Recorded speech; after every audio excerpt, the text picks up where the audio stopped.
Okay. Want to call the meeting of the Village Council of Corrales to order, please.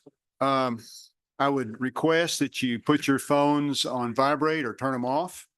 Also, if you would like to hold conversations in the back there, because our clerks are taking minutes, would you please step outside? You can hear what's going on, but then you can have your conversation out there and not disturb the clerks who are taking minutes. So having done that, please stand and join me in the Pledge of Allegiance. I pledge allegiance to the flag of the United States of America and to the republic for which it stands, one nation, under God, indivisible, with liberty and justice for all. Wheels. I did a wheel. Okay. Counselor Miera, Present. Counselor Woolman, Here. Counselor Knight, Here. Counselor Murray, Here. Counselor Alsobrook. Here. So it looks like, Melanie, we're missing Zach. It's in Japan. I believe Counselor Burkett is in Japan. He's climbing Mount Fuji. Oh, so that means he's not gonna be here tonight. Oh, that's so Correct. sad. He was here yesterday. Well, that doesn't help. Yeah. I mean, that's good, but it doesn't help. Okay. I need a motion to approve the agenda, please. So moved. Second. Second. And we have a second also. Wow. So first on the agenda is a presentation for the Main Street Arts and Cultural District Plan by Michelle Negrete of Strata Design. Michelle, would you like to start out? Thank you, Mr. Mayor. Sure enough. Counselors, good evening. I believe I just wait for them to bring this up. Okay, great.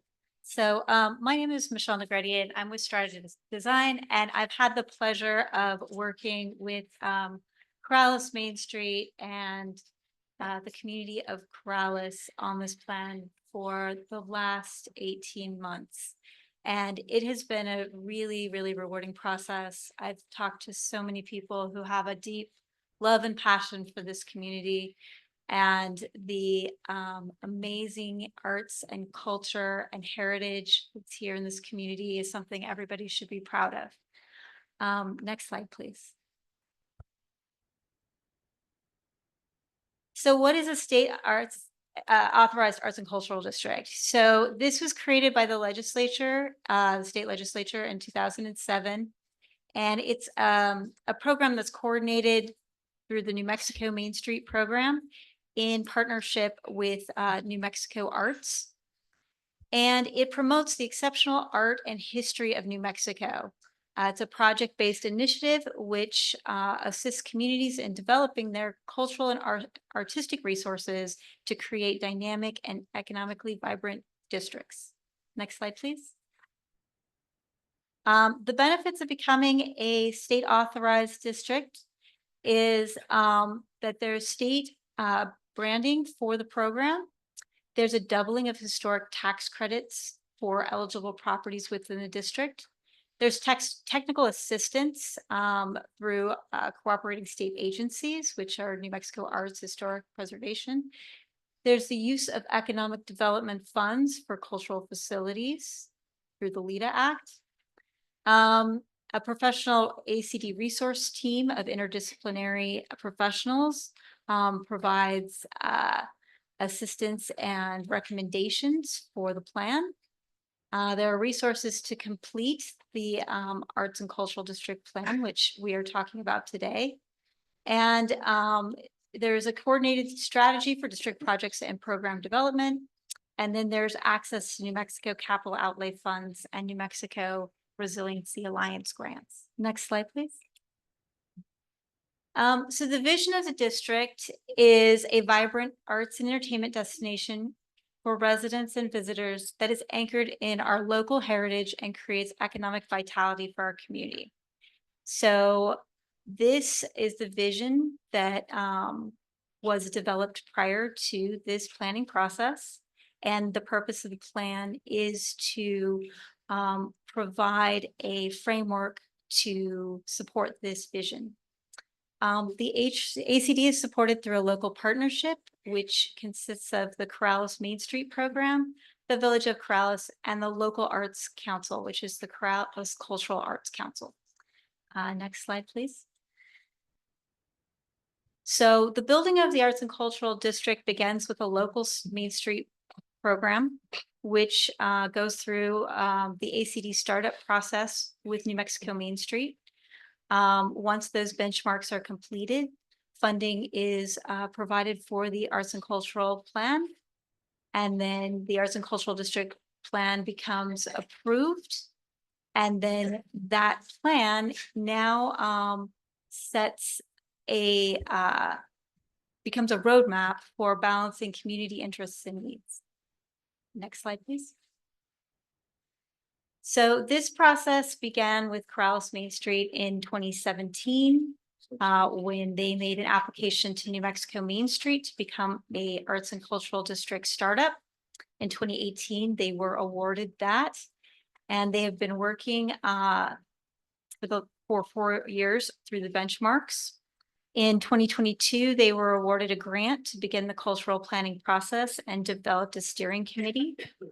And then they selected a planning consultant, which is myself. In 2023, we began the cultural planning process. And this process included a survey, community outreach. It included extensive stakeholder meetings and interviews, focus group meetings, and community public input sessions. This year, we are continuing those stakeholder meetings, and we've had public opportunities for public input. And we are now introducing this to the Village Council. Next slide, please. So Corrales has 2 areas that are considered part of the Arts and Cultural District. One consists on the left of the cultural compound, which is the old church, Casa San Ysidro, and the cemetery.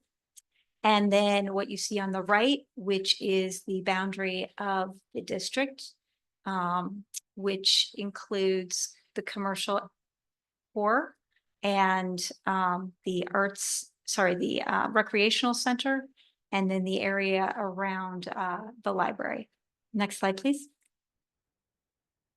So the plan is organized into 5 sections. It begins with an executive summary, which provides an overview of the plan, including the purpose, findings, the process, and the goals.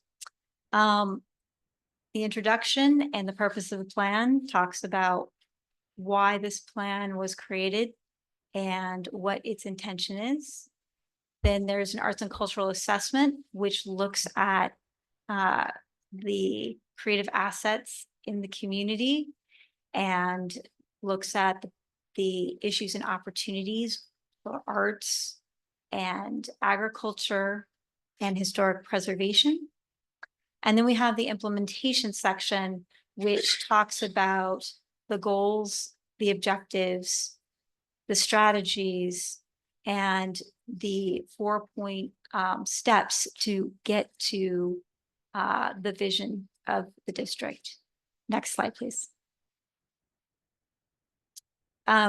So I'm not sure, the resolution here is not super great, but what you see on the left is the Main Street Creative Economy Wheel, where we have sectors that represent the creative economy, and it's very broad and inclusive, ranging from food and agriculture to communications to visual arts to outdoor recreation. So it's very inclusive, and Corrales has businesses and organizations active in all sectors of the creative economy, which is very unique.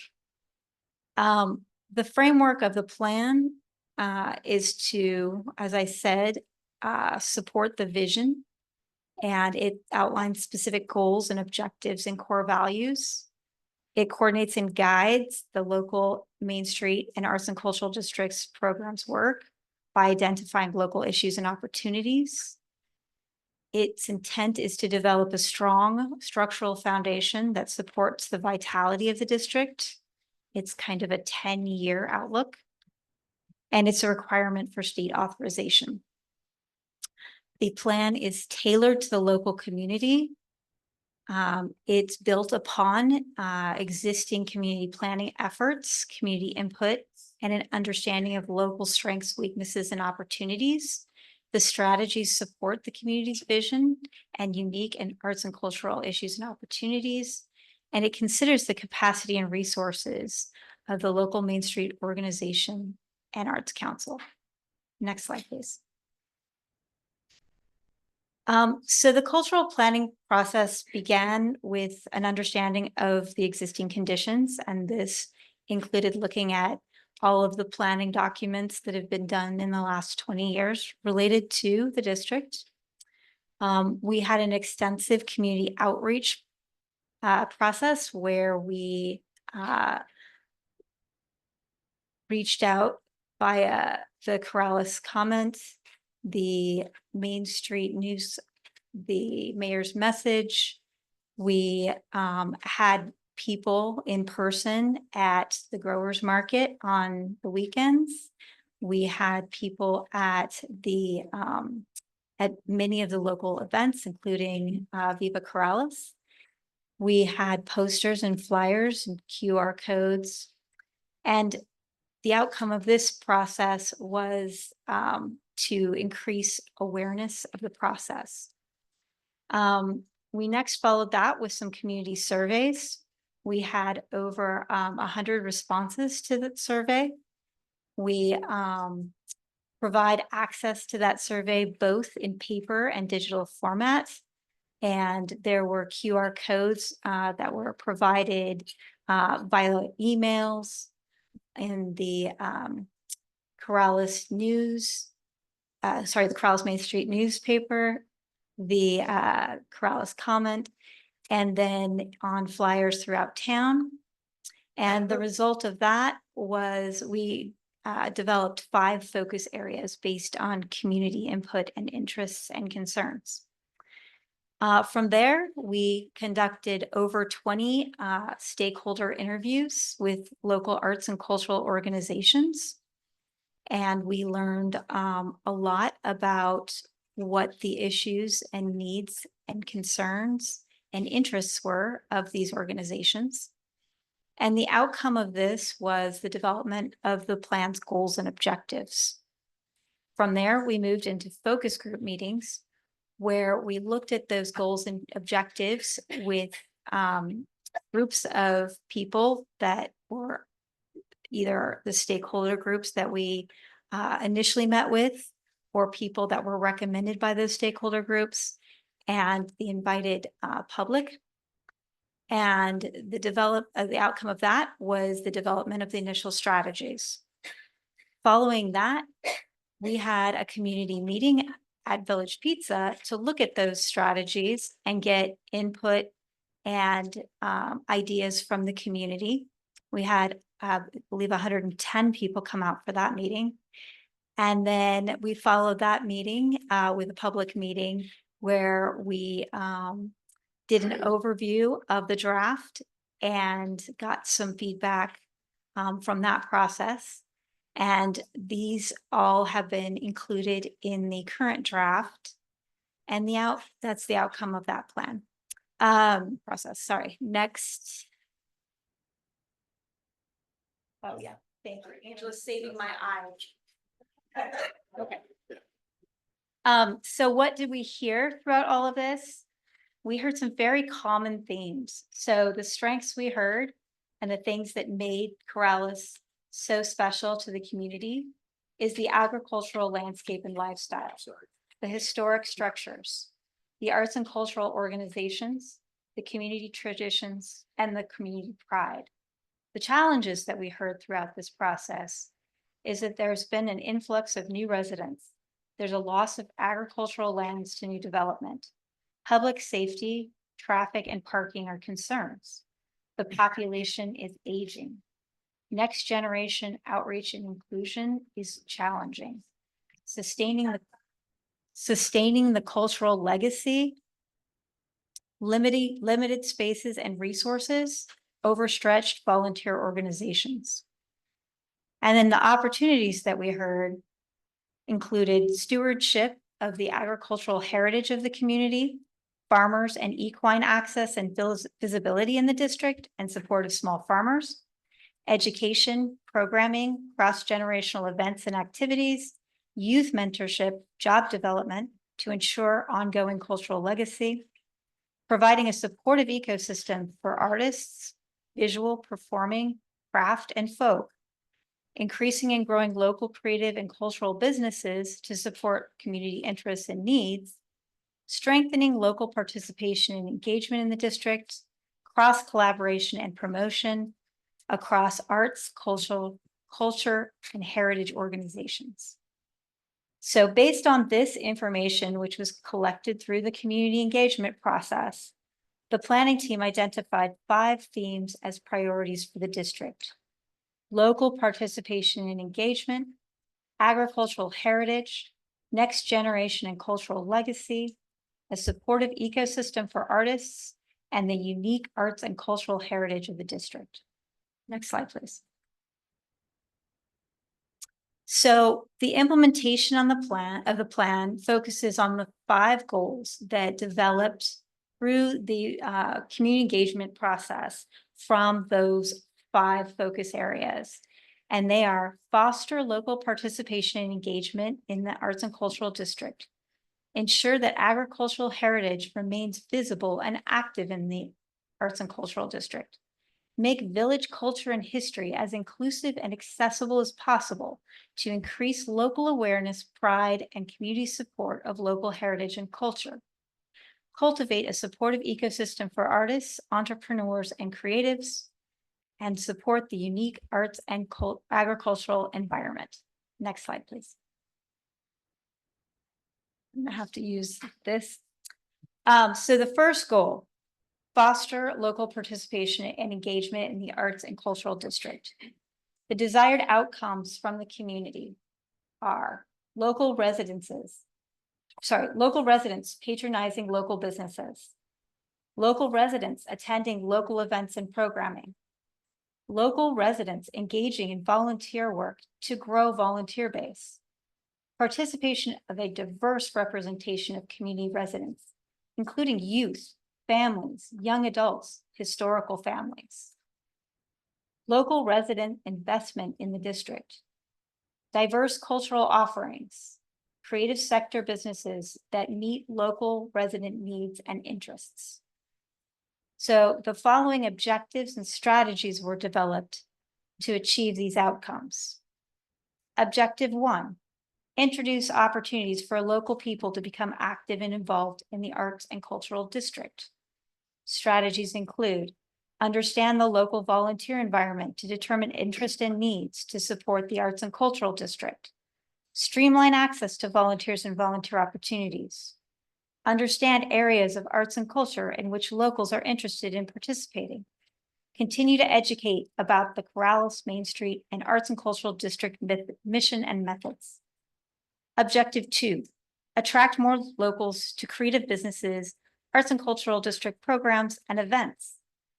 Strategies: support the development of inclusive arts and cultural social events and programming. Collaborate with Village to develop a clear, comprehensive pedestrian access and user-friendly parking strategy. Develop an information hub point place for arts and cultural district events, programs, information opportunities.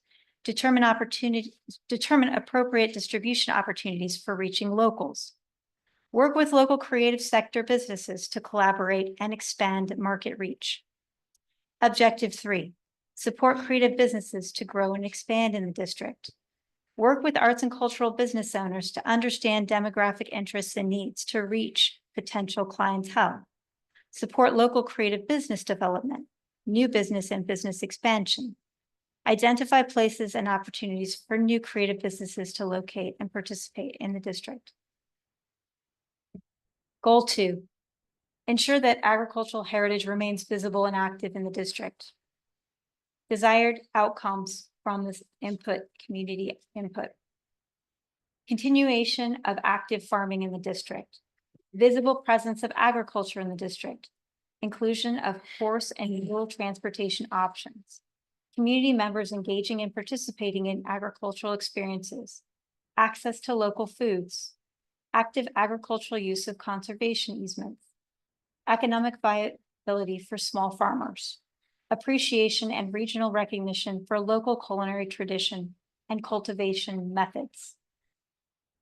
Objective 1, support equine opportunities and experiences in Corrales. Strategies, increase public awareness, exposure, and equine visibility. Ensure equine continued access to public roads and local businesses. Objective 2, ensure opportunities for community to connect with agriculture. Encourage and support opportunities to engage agriculture through the census. Partner and collaborate with local organizations for educational programs and to share stories of agricultural heritage. Collaborate with local businesses, organizations to provide equine and agricultural experiences in the district and physical access to farms and farmlands. Objective 3, support the sustainability and growth of the local agrarian economy. Support traditional and heritage and modern farming.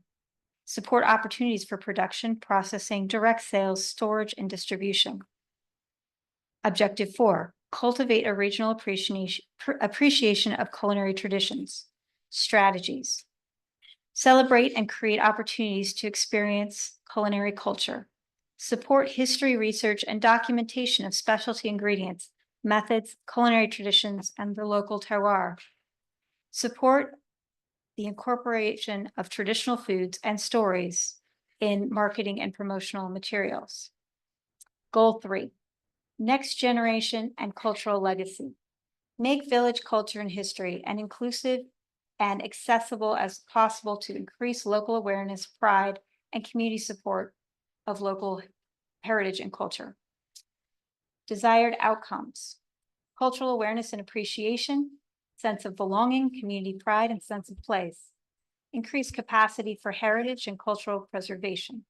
Supportive partnerships, networks, opportunities for collaboration and knowledge sharing, cultural preservation, archiving, inclusive participation, representation and access, opportunities for future generations to experience and learn from history, maintain cultural continuity and character, retain the heritage value of the area, multi-generational offerings and cross-generational events, youth engagement and participation, job training and mentorships, cultural sharing and storytelling. Objective 1, recognize and enhance historic and cultural nature of the village for the benefit of present and future generations. Strategies, strengthen awareness of local art, cultural, and traditions through education, collaboration, and opportunities for active participation. Collaborate with local historical and cultural organizations to digitize and create physical and online repositories to inventory, document, store, and showcase historical and cultural resources. Reach out to local underrepresented groups. Ensure an actively inclusive engagement process to gather information about buildings, places, or events. Objective 2, ensure good stewardship of buildings, objects, places, and agricultural lands. Strategies, develop and support resources, including tools and programs for preservation, protection, and stabilization of cultural heritage assets. Promote and document how contextually sensitive design is good for business and development retention. Encourage and support active use of cultural and historical buildings and lands. Objective 3, ensure cultural legacy continues for future generations. Strategies, honor and celebrate cultural history, including buildings, people, places, and customs, and represent the diversity of the village's history. Provide opportunities for community youth to engage in arts and culture. Encourage multi-generational engagement and cross-generational events and activities. Share and experience the culture of Corrales. Goal 4, next generation and cultural legacy. Sorry, that's a repeat.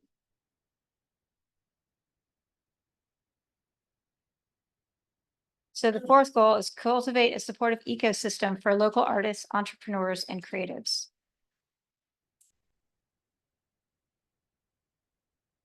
So it looks like this one is a repeat, so I apologize for that. Oh, here we go. Okay. So the desired outcomes, cross-disciplinary collaboration, innovation, knowledge sharing, resource pooling, business growth and expansion, event collaboration and coordination, networking. Objective 1, creation, support the growth and development of local artists and entrepreneurs. Strategies, collaborate with local arts organizations and institutions to develop professional trainings and mentorships for artists and entrepreneurs. Prioritize opportunities and support for young and emerging artists and entrepreneurs. Develop and support networking opportunities for artists and entrepreneurs. Objective 2, production. Support access and opportunity for local artists and entrepreneurs to create and produce. Work with local artists and art organizations to identify programming and space needs for local artists. Collaborate with arts organizations to develop and maintain an online inventory of potential resources and available spaces to suit various artist needs. Identify and support physical spaces for experiencing art. Objective 2, distribution. Utilize a variety of trainings and tools to assist artists and entrepreneurs in reaching markets. Strategies, education and training. Identify and support physical spaces for artists and entrepreneurs for direct sales. Support digital opportunities for artists and entrepreneurs. Identify needs for and support physical spaces for experiencing. Collaborate with local organizations to develop events and opportunities for artists and entrepreneurs. Grow regional partnerships to expand market reach for artists and entrepreneurs. Objective 4, consumption. Foster a multi-generational love for arts in the community. Strategies. Create and support the development of interactive websites, online articles, exhibits, and tours to cultivate arts appreciation. Collaborate with local arts and cultural organizations in the village to develop and the village library to develop and host lecture series, artist talks, artist workshops that are accessible to the local public. Support and encourage various scales of engaging art experiences to accommodate a variety of income levels and demographic interests. Develop consistent and accessible thematic arts and cultural programming that showcases and engages community to participate in local culture and heritage. So, thank you. And with that, I think the next step is, Goal 5, sorry? goal 5. Oh. Seems that goal 5 is not on here. Is it on there? No, it looks like it's missing on this one. Okay. So goal 5 is support the unique arts and agricultural environment. And so the purpose of that goal is to provide opportunities for collaboration between arts and agriculture, because that is one of the unique things about Corrales that we have heard through the community input process that is important. So providing opportunities and encouraging that interaction are the strategies in that. Thank you. Thank you. Any questions? Yes, sir.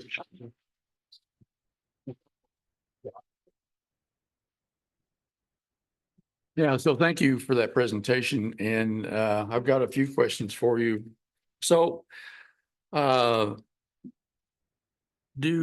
the OCD allow satellite districts as well? Because we have commercial entities that are outside the area that you have defined. And I'm just wondering, are we losing out on them by not having them inclusive into the OCD? So I think your question is, are organizations and businesses that are located outside of the boundaries that are shown part of the district? Yes. And in the case of this plan, we are calling as part of our strategies for ways for those entities to have a presence and participate in the district. Some of those strategies include opportunities for networking, opportunities for direct sales in the district, opportunities to partner and collaborate with existing events and organizations. But some of those businesses exist outside the district they probably do not have the ability to move or collaborate within the district. So I'm thinking like the commercial area we have down on Academy Drive, the office complex that we have at the south end of the village, and then we have the far northwest sector, which we have not even started to develop yet. And I'm just wondering, is the district too restrictive, and should we just say the entire village is the district? Yeah, that's an interesting point. So there is the opportunity if in the future there are, if you wanted to do a secondary district or what we call a compound, which you have with the old church and Casa San Ysidro in the cemetery, they are what's considered a compound, which is a satellite, kind of like you mentioned. Typically, an arts and cultural district is an area that has some connectivity and cohesion, so there's not big gaps. So if there are kind of gaps where things transfer more into, say, in this case, residential or agriculture, and then there's kind of another node or cluster, then it would probably be most appropriate for that to be a satellite district. Okay, so in your goal number 2, you talk about farming within the ACD. Well, there's really not that much farming that takes place within the district. Most of the farming is outside, either to the north or, around the village. And I'm a little worried that the farming side of this is going to get a little bit set aside, because we have Wagner's, of course, and then we have the Harvest Festival, and that's one event per year. We have the farmers market as well, but we do not have that much farming within the district. And I don't know how you're going to incorporate that and make it successful within the district. So that's why I'm thinking about, is it too restrictive? Because most of our farming activities exist outside the district. Right, right. No, I think that's an interesting idea. I don't think that the district could expand to include the entire village. It's actually already a larger district than many of our districts. But I think that because you have a growers market in your district and the plan calls for strategies that support agriculture and small farms in the district, there's opportunities for farming that is not taking place in the district to benefit from the district. Okay, so this may be more for Angela to answer, but what is the success rate of these districts throughout the state? Can you answer that, or is that Angela question? I think it's going to depend on how you qualify success. Well, I would So- think that it would be some kind of economic boost, some kind of increase in activity, something like that. Yeah. Sorry. Yeah, I'll trade you. So, good evening. Thank you for having us. Thanks, Michelle. I think to your, we could identify some specifics to your question that, we could be probably asking for measurables. So like historic tax credits, in these districts, how have they been taken advantage of, could be one. But I'm happy to work with you and identify some of those things, because I think a lot of it is, is it a cost savings? Is it something that we benefit from? But I think considering that it's so broad, if you and I wanted to establish some of those things and then find out what the data is, I think it'd be valuable. So, Well, I that's, appreciate it. that kind of leads into my next question is, how do you know if the plan is working or not? well, I think again, depends on how we define what we're looking for and exactly what we're focused on. But the good thing about the plan being a guide, we have the control to establish what working means, right? And so I think if there are things that are important to us as a community, that's where we establish those. And then we say, yeah, hey, this is a measurable that we're happy with. So, Okay. yeah. So I have two other comments to make, and I think you've I don't know if you've addressed them or not. One is water is very important to the village and to the farming. And it's going to be, matter of fact, it's going to be important for any economic development that comes around. Is that addressed in the plan? And also the traffic is also a concern within the village. And we've only got 2 ways in and out of this place, and Highway 448 or Cross Road That is the ultimate way in and out. And any economic increase is going to require more traffic. Yeah, definitely. So to address the, the water conversation, obviously that's a complex issue that, is being addressed regularly. I think there are a number of things that are a concern.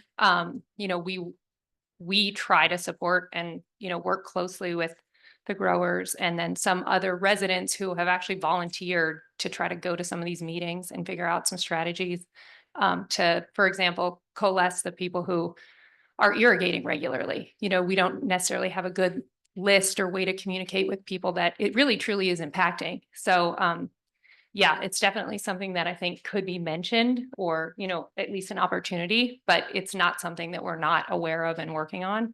And I think to your point with the traffic, that's one that we're in the same boat as wanting the pedestrian access route, trying to regularly communicate with New Mexico Department of Transportation. I think anybody who lives here or regularly drives up and down Corrales Road has the same concerns. Is it safety calming? Is it certain traffic slowing and mitigation strategies?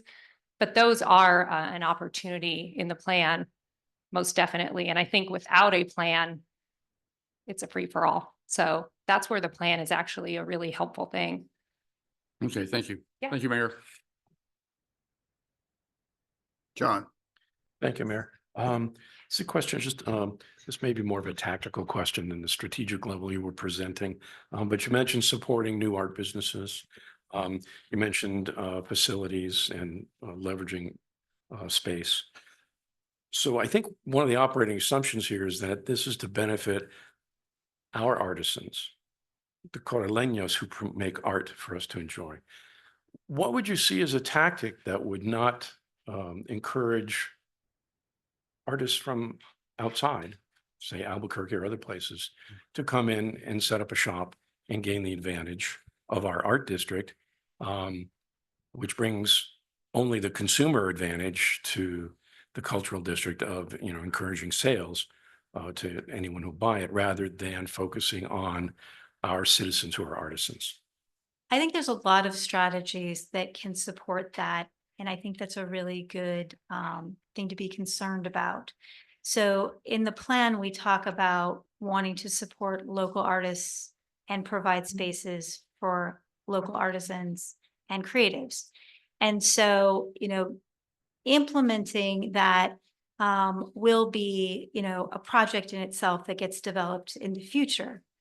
But a strategy to kind of make sure that it is for locals is to provide spaces or opportunities for access to spaces based on participation in a program. So the plan recommends something like an artist cooperative, or we have access to the State Main Street program, which has incubator and small business support programs that it can help. And so an incentive could be that if you participate in some of these trainings and you get that benefit and you get support and you get brought into a larger community, but then you get priority access to some of these spaces that could be available only for local artists.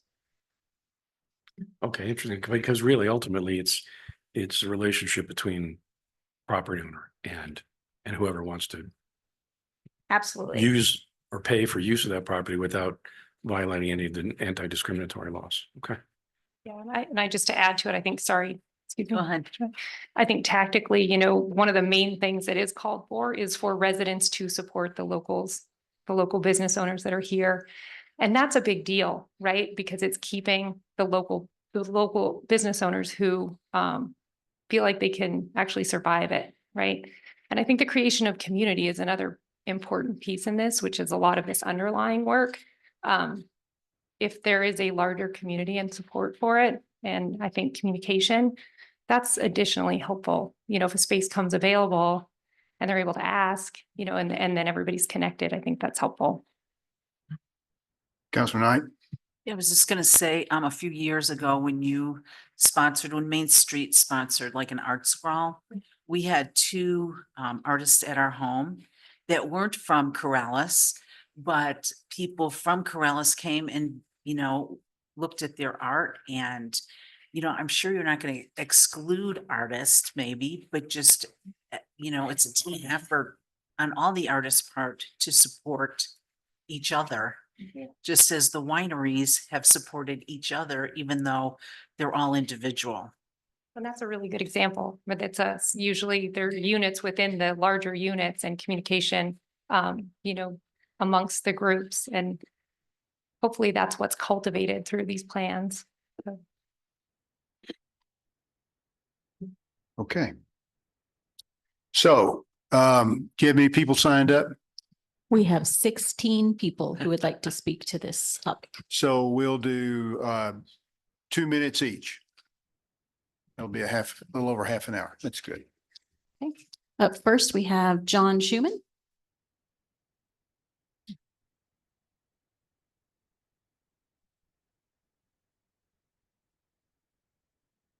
Thank you, Jim.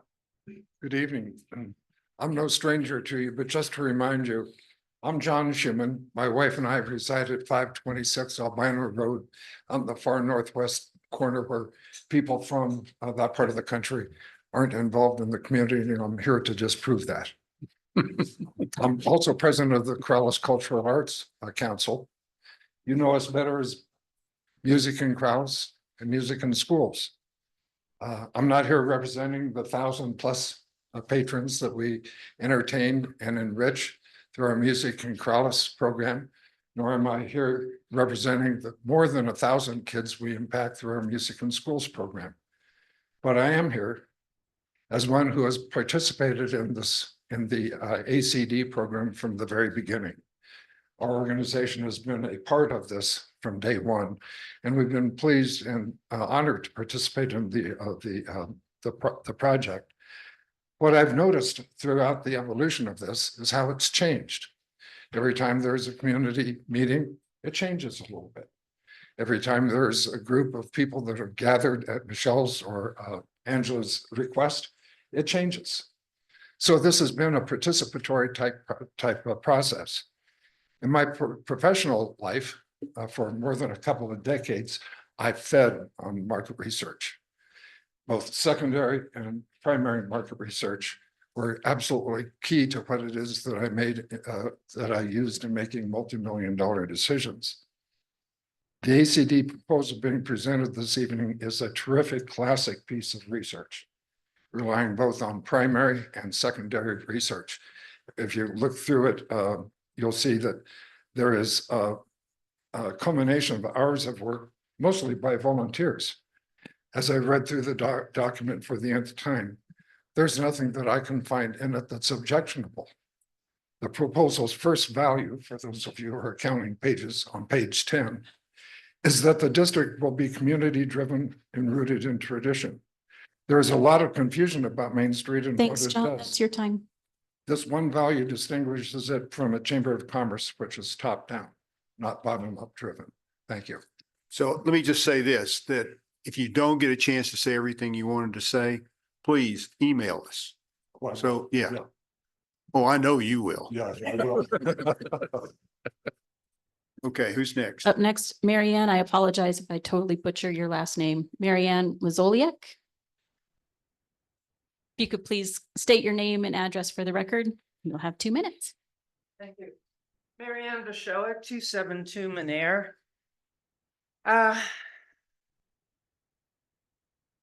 I'm concerned about the vision, which was, to quote, to make this a vibrant arts and entertainment destination for visitors and visitors. I don't really want to become an entertainment destination. And I think part of what the ACD, it's called the ACD Economic Transformation Strategy. Okay, I have issues with these things, but I need to point out also that the key concerns, or the key, what were they called? The key findings that are on page 15 to 17 of the report, the formation of the ACD is really antithetical to what people are saying they want this community to be or to continue as. I'm not saying we don't have arts, we have restaurants, but to say we're going to transform this area and it's going to become an arts and entertainment district, I think that's not what Corrales and a lot of people want. And I think we need to think about. And a lot of this Impacting came your out- time. You're impacting your time, so don't do Okay. that. Go ahead. A lot of this came out during the last 8 months, during all the public meetings about the proposed multi-use facility, and people, hundreds of people talked about what they actually wanted the village to be and what they actually wanted as far as structures or development to be. And I think this ACD plan as it is kind of just disregards all of that and all the public input. That's just my thought. Thank you. Thank you. Next is Leslie Van Pelt. If you could state your name and address for the record, you'll have 2 minutes. I'm Leslie Van Pelt, 344 Manier Road. I read the entire plan and my impression is that it is a Pandora's box. And once you open it, Corrales will forever be changed from the nice community it is into a city with all the looks, smells, and sounds of the cities up the road from us. We don't know specifically what is in the box because this doesn't tell us. But we do know that whatever it is, we won't be able to put back. I hope that in years to come, we can point to this moment in time and proudly say, that year the village put this aside and was successful in preserving quiet, rural, spacious Corrales for the generations that follow. Here's some fun facts from the document. Quality of life is mentioned but not addressed 7 times. Traffic is mentioned but not addressed 11 times. Public input is mentioned 3 times. Economy 40 times and space 139 times. Not spacious, but space, meeting spaces, etc. Also on page 33, it states that there are 100 artists in Corrales. I would think there are a lot more. So I'm assuming these 100s are the stakeholders and the ones who developed this plan. Thank you. Thank you. Next is Gray Howell. And Gray, Teresa Lopez signed up on the same line. Did you want to speak together or separately? Together. Okay. If you could each state your name and address for the record, you'll have 2 minutes. Thank you. My name is Gray Howell at 344 Manier Road. Teresa Lopez, Rupert's Lane. And I'd like to start one thing. This is my father, who was one of the original artists here in Corrales, Bill Howell. And I'm an artist and in lots of different factions. But when I read this cultural economic plan, one of the things that jumped out to me most was the frequent use of the words stakeholders and key stakeholders. And the definition of stakeholder is an individual or a group with an interest, often financial, in the success of a business, or person or group with an interest or concern in something.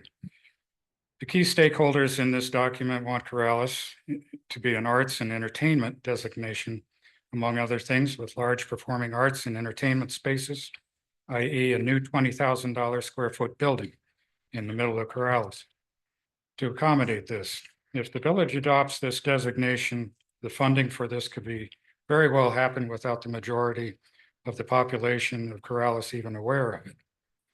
Now, there is a larger set of stakeholders in this community, and we're called the residents, who care deeply about Corrales and just want to live here in peace and quiet and to keep this a rural community, not a bustling city. And I think you'd like to say something.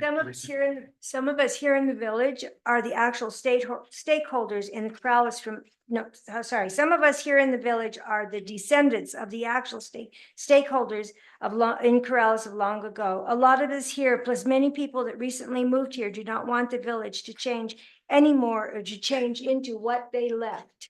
And these are the actual descendants. We've got a lot more. Thank you. Thank you. Thank you.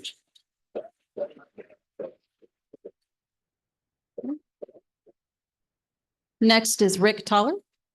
Rick, if you can state your name and address for the record, you'll have 2 minutes.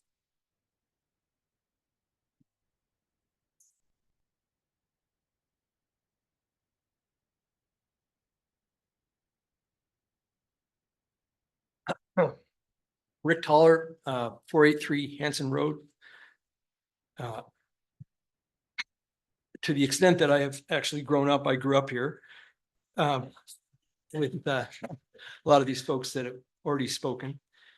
And I read through the Main Street document. I was impressed by the analysis, the statistics, massive information about the village. And I think that the fear about the Main Street document is that that it might, but it doesn't seem to me to be a document that is proposing a specific plan. But I think it's great to have access to all the funds and grants and tax credits that we would get if we had such a plan. And I think it's important that if the plan is adopted, that there be some really strict controls over how things go forward. But the elephants in the room that got very little mention have been mentioned now by the commenters. One is that there are a lot of people in the village that don't want to attract a lot more people to the village. And second elephant in the room is that car traffic through the village is already unsustainable and it has not been addressed. There does not appear to be a plan to address it, to address the problem we have, let alone address a significant increase. I'm all in favor of a vibrant arts and culture district, but not until the commercial district is safe and walkable for everybody who uses it every day, like us, and for visitors who might come here to look at us. It's time to get our legislators together and move NMDOT off their dime and push them to give the commercial district to Corrales and keep the rest of the road to neglect as they see fit. Thank you. That's your time.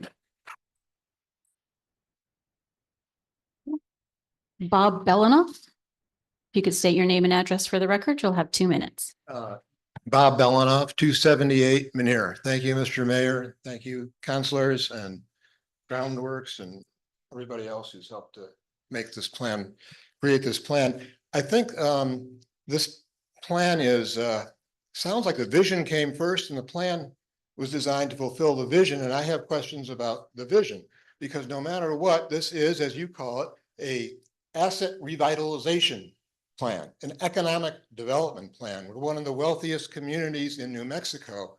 What is the reason for having an economic development plan? We should be having a rural preservation plan. Other communities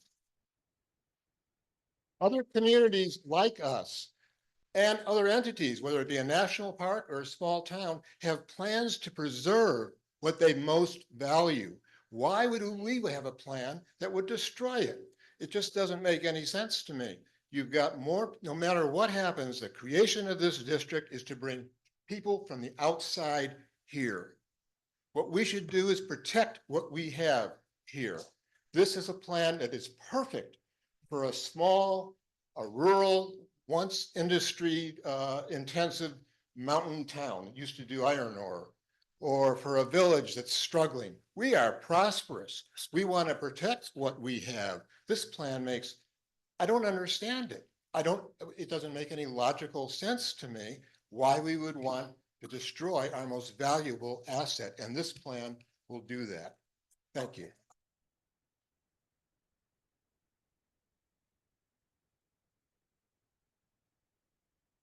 Val Mieta. And if you can state your name and address for the record, you'll have 2 minutes.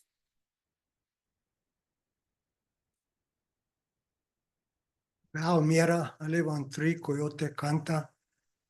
And the only benefit I get from living in Corrales, paying these high dollar taxes is peace and quiet.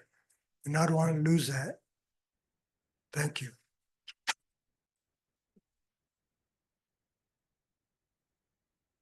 Linda Parker.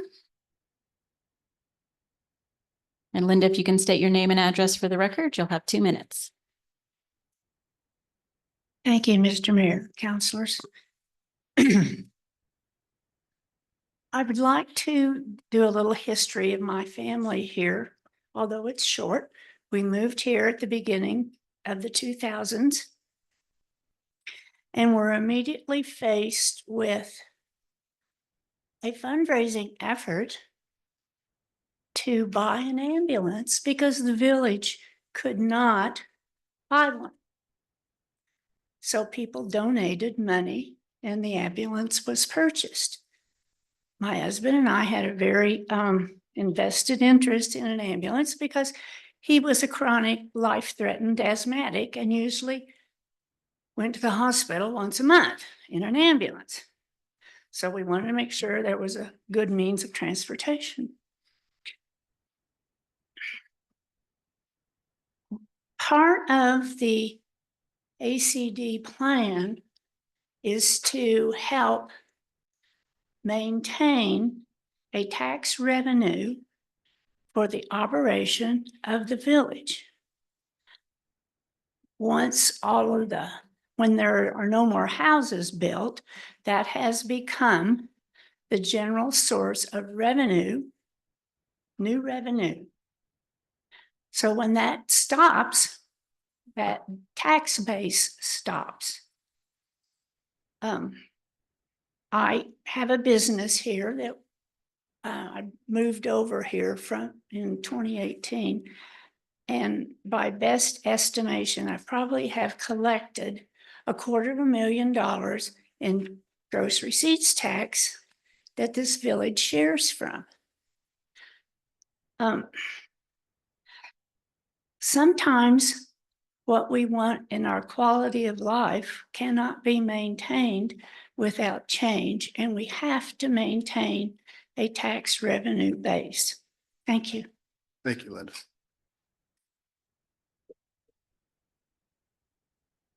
Sabine Schurter.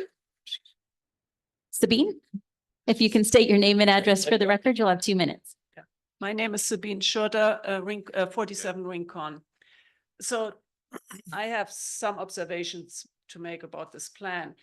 So it seems to be a plan to make Corrales a profitable and vibrant tourist attraction and business district. The plan names a needy creative ecosystem on page 36. It supposedly is challenged by a lack of arts and performance spaces, housing, parking, not enough marketing, just to name a few. So it also only touches on traffic problems, congestion, noise, lighting issues for residents, visitors, and businesses. There's no solutions offered. We, the residents of Corrales, seem to be an afterthought in the plan, the 86 pages. We do love the arts, creativity, and culture in Corrales.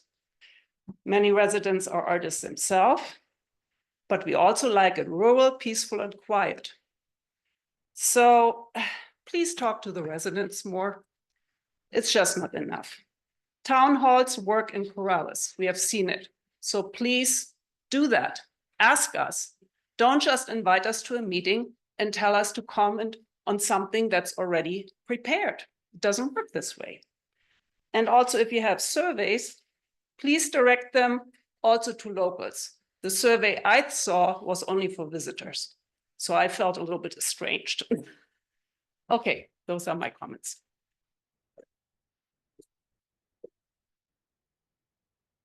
Bill Perkins. If you could state your name and address for the record, you'll have 2 minutes. My name is Bill Perkins, and I'm at 5768 Corrales Road. Mayor and councilors, thank you for the opportunity to speak. Some of what I was going to say has already been said, but let me just make a couple points. Many of the residents, many of the citizens in the village feel that the virtues of this village are threatened or in fact eroding. Amplified rock music along the main road, more and larger parking lots shown in the feasibility plan, more and faster traffic on our roads. It leads some of us to wonder if the very charm, the character, the virtues of this place are being auctioned off in the name of economic growth. I appeal to the village leadership to protect and strengthen the very qualities we all cherish, not to find ways to spend other people's money to make Corrales a better destination. Thank you.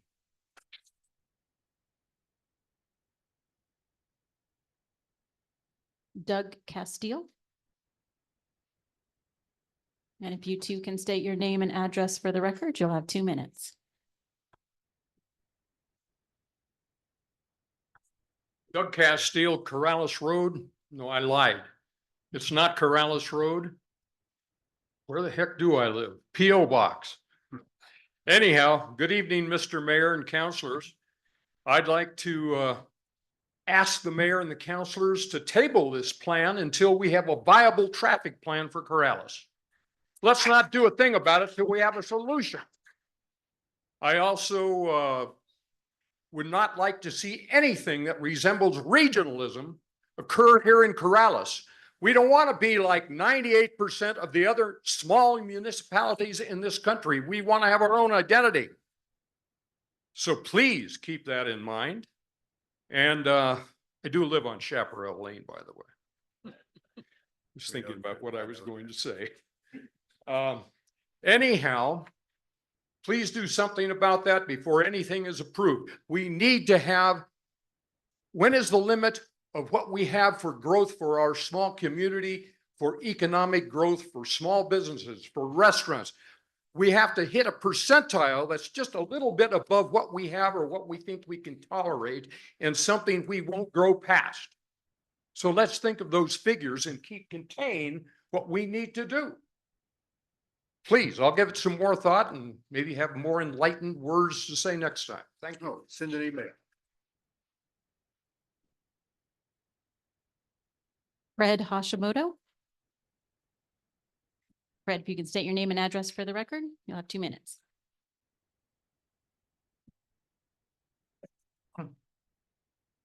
I'm Fred Hashimoto. I live at 485 East La Entrada.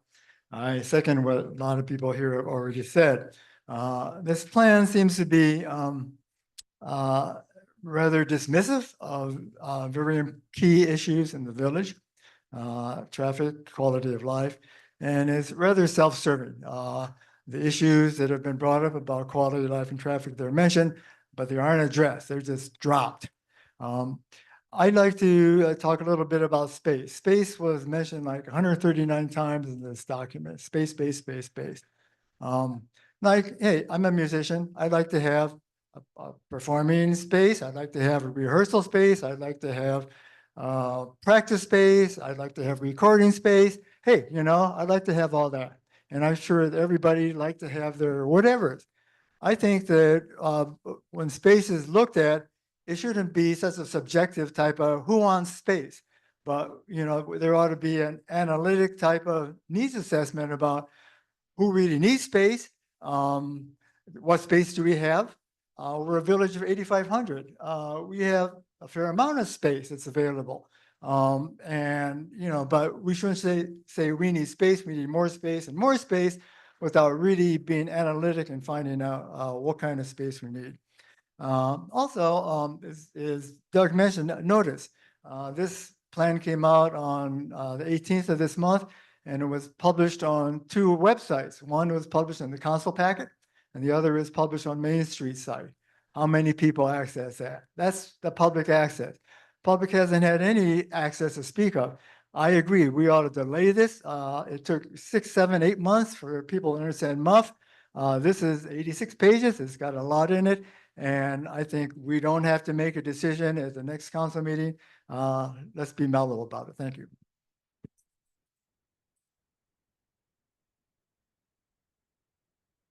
Bonnie Gonzalez. Bonnie, if you'll state your name and address for the record, you'll have 2 minutes. My name is Bonnie Gonzalez. I live at 679 Old Church Road. And I want to kind of take a look just from me, not from any outside input, but actually the month that I spent at the Corrales Growers Market from the first opening through the Viva Corrales program. It was essentially a miniature example of what we were capable of doing when we all worked together towards common goals. Everything that we did during that month was very focused on people in Corrales. I'll just go through the list. Okay. Acequia Blessing, the Sandoval County Master Gardeners Plant Sale, which is a big deal at the beginning of the season. The Health and Wellness Fair with a series of yoga programs and demonstrations that so many people that live in the village enjoyed. The Ride, Strides, and Giddy Up with the drill team. Information about etiquette with horses in the village. Packing a horse when you go to the mountains. And then, of course, Harry and his girls with the wagons. These were all things that spoke directly to residents in the village, put on by Main Street. On May 4th, we had the scene platting at the library garden, always a big hit. The Corrales Art Studio Tour, the 4th and 5th. Yes, we were inviting people from outside the village to come in and spend their money and then leave. The Food and Farm Day on May 11th, along with the Farmland Bird Walk, which I hear was just terrific. Mother's Day shopping in the village. And then on the 18th, the Tractor Club put on the Great Antique Tractor Show. Pardon? That's her time. Can she? We also had the Heritage Day at the Old Church and the Classic Car Show, all coordinated and organized by Main Street in kind of a miniature little cultural district thing we did. Thanks, Bonnie. That's your time. Is my time up? Yeah. Okay. Well, I just want you to tell, I sat at the growers market and watched all of this and listened to all the people, and I saw some really good potential. And if we do nothing, nothing will happen. I don't believe so. Thank you. Thank you, Bonnie.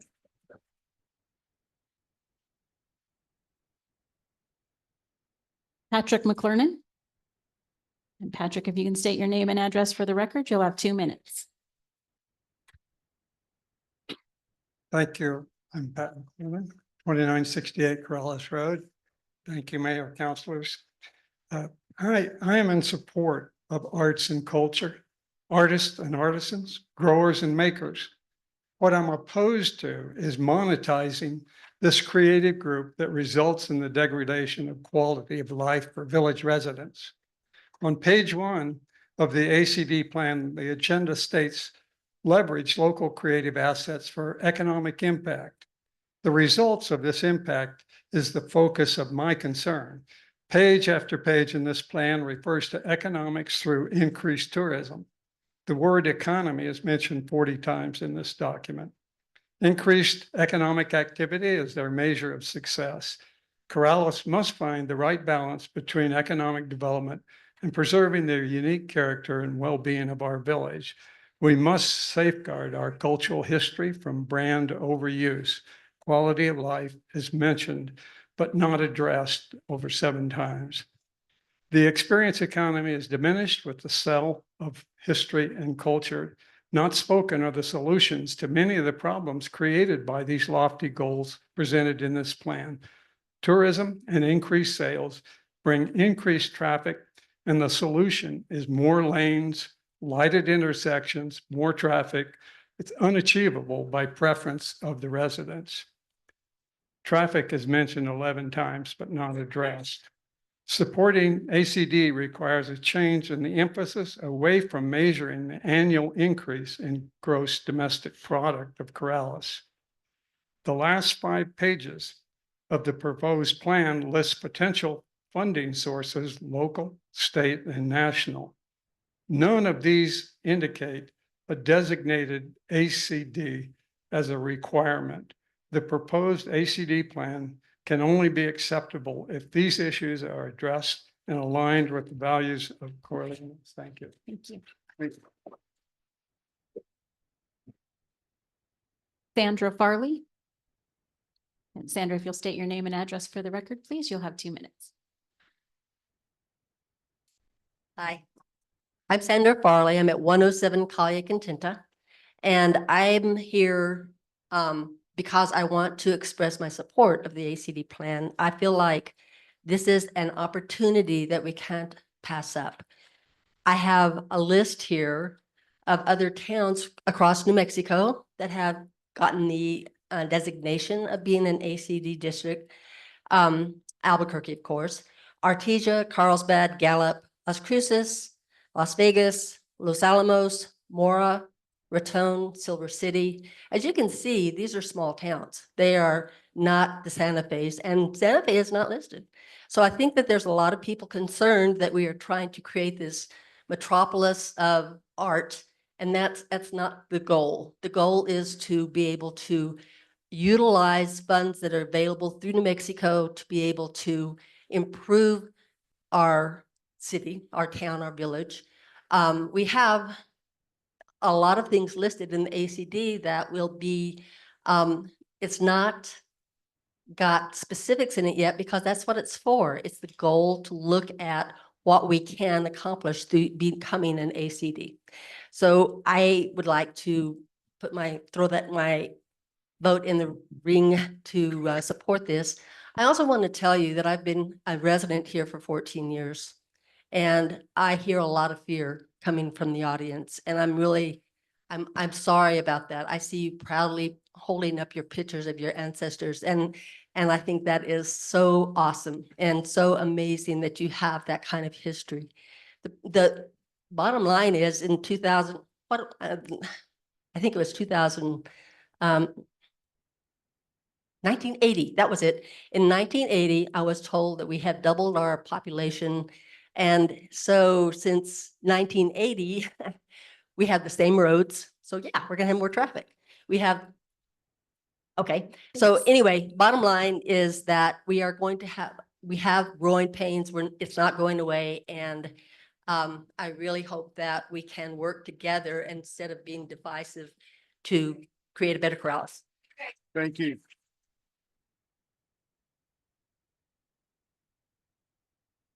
Arnold Farley.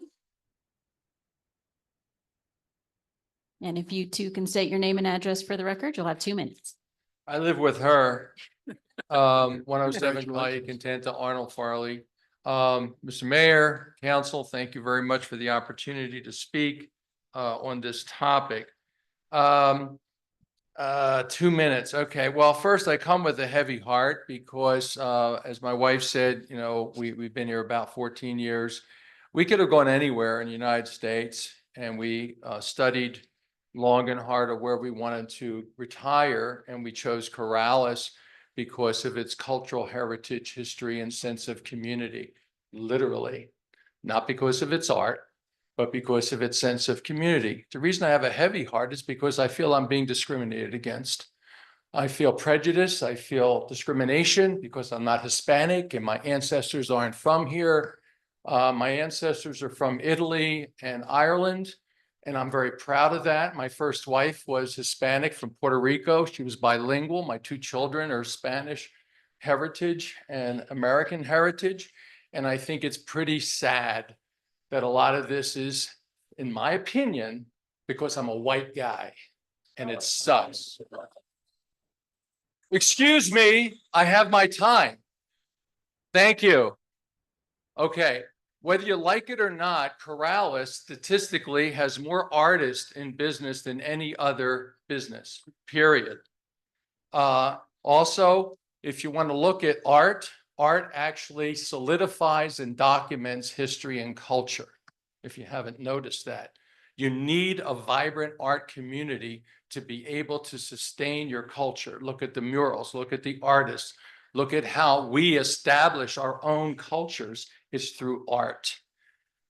I don't support or negate it. I just really hope that we could work together as a community, together, increasing all of our appreciation for everything that we have here.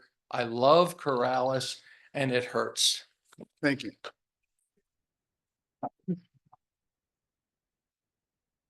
Angela or Michelle, do one of you want to just mention the meeting you have scheduled for next week to discuss the, oh, Jen, were you on this part? I had you down for Corleano's Forum. Okay. Jen Noel. My name is Jen Noel. I'm the current president of the Corrales Society of Artists. I live at 716 West La Entrada, the house with the goats. I just wanted to, before I get into what I was going to say, I kind of wanted to answer also Brooke's question that he had asked Angela about the Corrales, about bringing artists in to, from outside into Corrales and kind of competing with Corrales artists.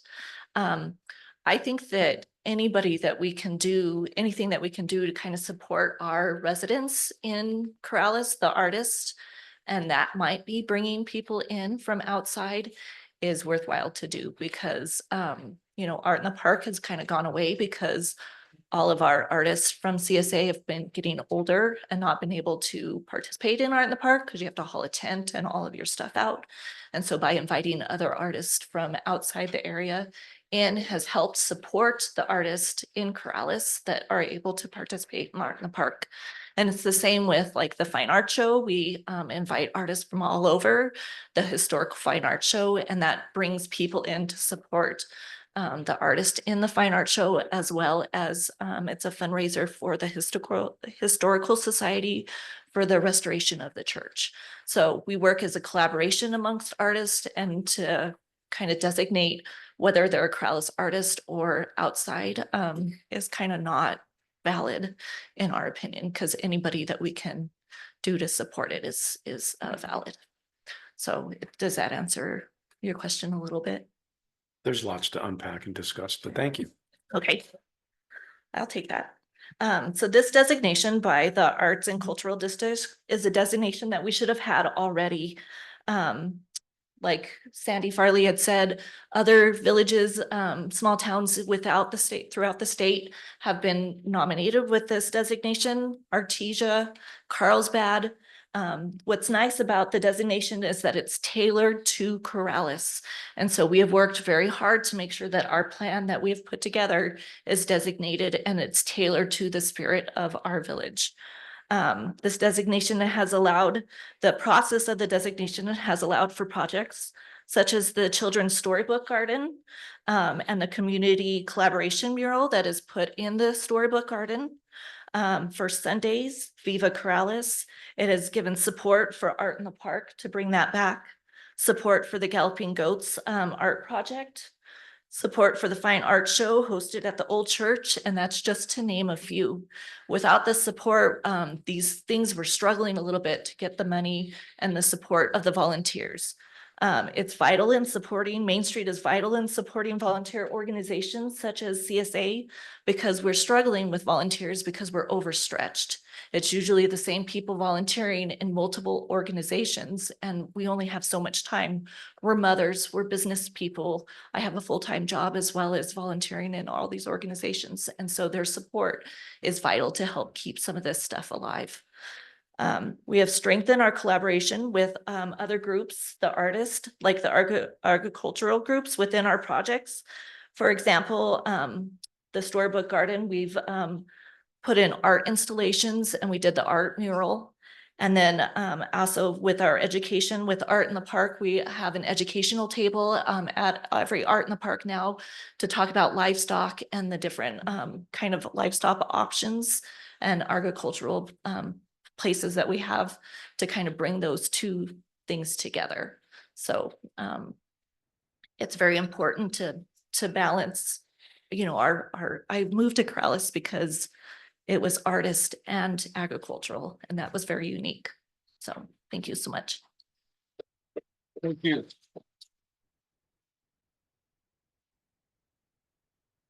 All right. Thank you, everyone, for all the time and input on this. As Melanie was kind of mentioning, there is another opportunity for basically a town forum type of a meeting. It's on the 31st of July at the old gym. And so everybody's invited 5 to 7 p.m.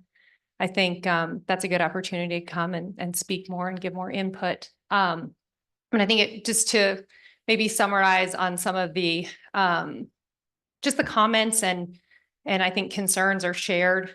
But the main thing is a lot of volunteer hours were put into this, specifically the plan. And I think that's a really important thing because to touch on Jen's point, we always need volunteers. And I think getting involved at a level and a capacity that, you know, is productive and positive is what everyone's invited to do. And I think should, you know, that's the best way to get this input, you know, utilized. And so we're happy to see everybody as interested as they are in this room. And we just really appreciate it. So thanks for being here tonight. And we're accessible and hope to see you at the meeting. Thank you. Jill, did you want to say anything?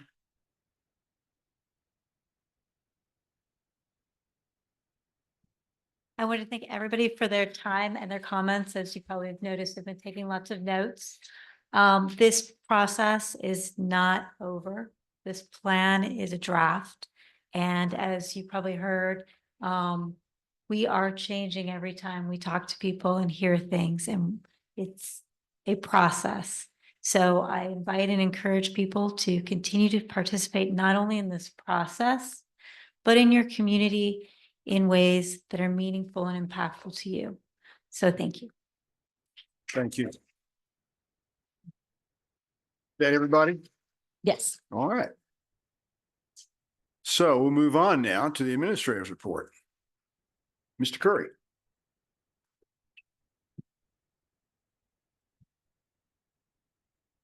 Tanya, are you out there to give a COVID and other update on health issues? I am. I can't get my video started though. I'm sorry. I don't know what's going on. Thank you, Mayor, Council, Administrator Curry. There I am. COVID update. Well, I was hoping we were coming down. It does not look like we are coming down with COVID. Let's start with nationally. Nationally, 9% of all deaths in the United States, 0.9%. We're still under the 1% of all deaths were related to COVID. Test positivity nationally has gone to 12.6%, which is up 1.2% from the last week. And then all ED visits nationally is at 1.6%, which is 15.7% up from last week's report. Hospitalization rates are also starting to climb, which we knew they would, based on test positivity rates going up. For New Mexico, though, hospitalization rates right now for the last week were 17.3 per 100,000 for the age group 75 plus. That is really, really important because those are still our most impacted people are going to be 75 plus or those with certain health conditions. The second group for hospitalizations was the under 5. They were our second highest group. And discharge, 2.5% of all people under 5 that went to the hospital were discharged with a COVID diagnosis. And the discharge diagnosis for 75 plus was 3.36%. The rolling 7-day average, according to the state website right now for COVID is 500. And these are tests that have been reported by doctors or hospitals. These are not home tests, is 512 people per 100,000 for the date ending July 11th, 2024. And Sandoval County's positivity rate right now is 16.8. As you all know, bird flu is still out there. The department, the Veterinary Association or the Veterinary Board in New Mexico and others are putting together a plan for fair so people can still bring their livestock, their their chickens and their swines and their cows in for showing at the fair. They are put out a whole bunch of information for State Fair and for people going to attend.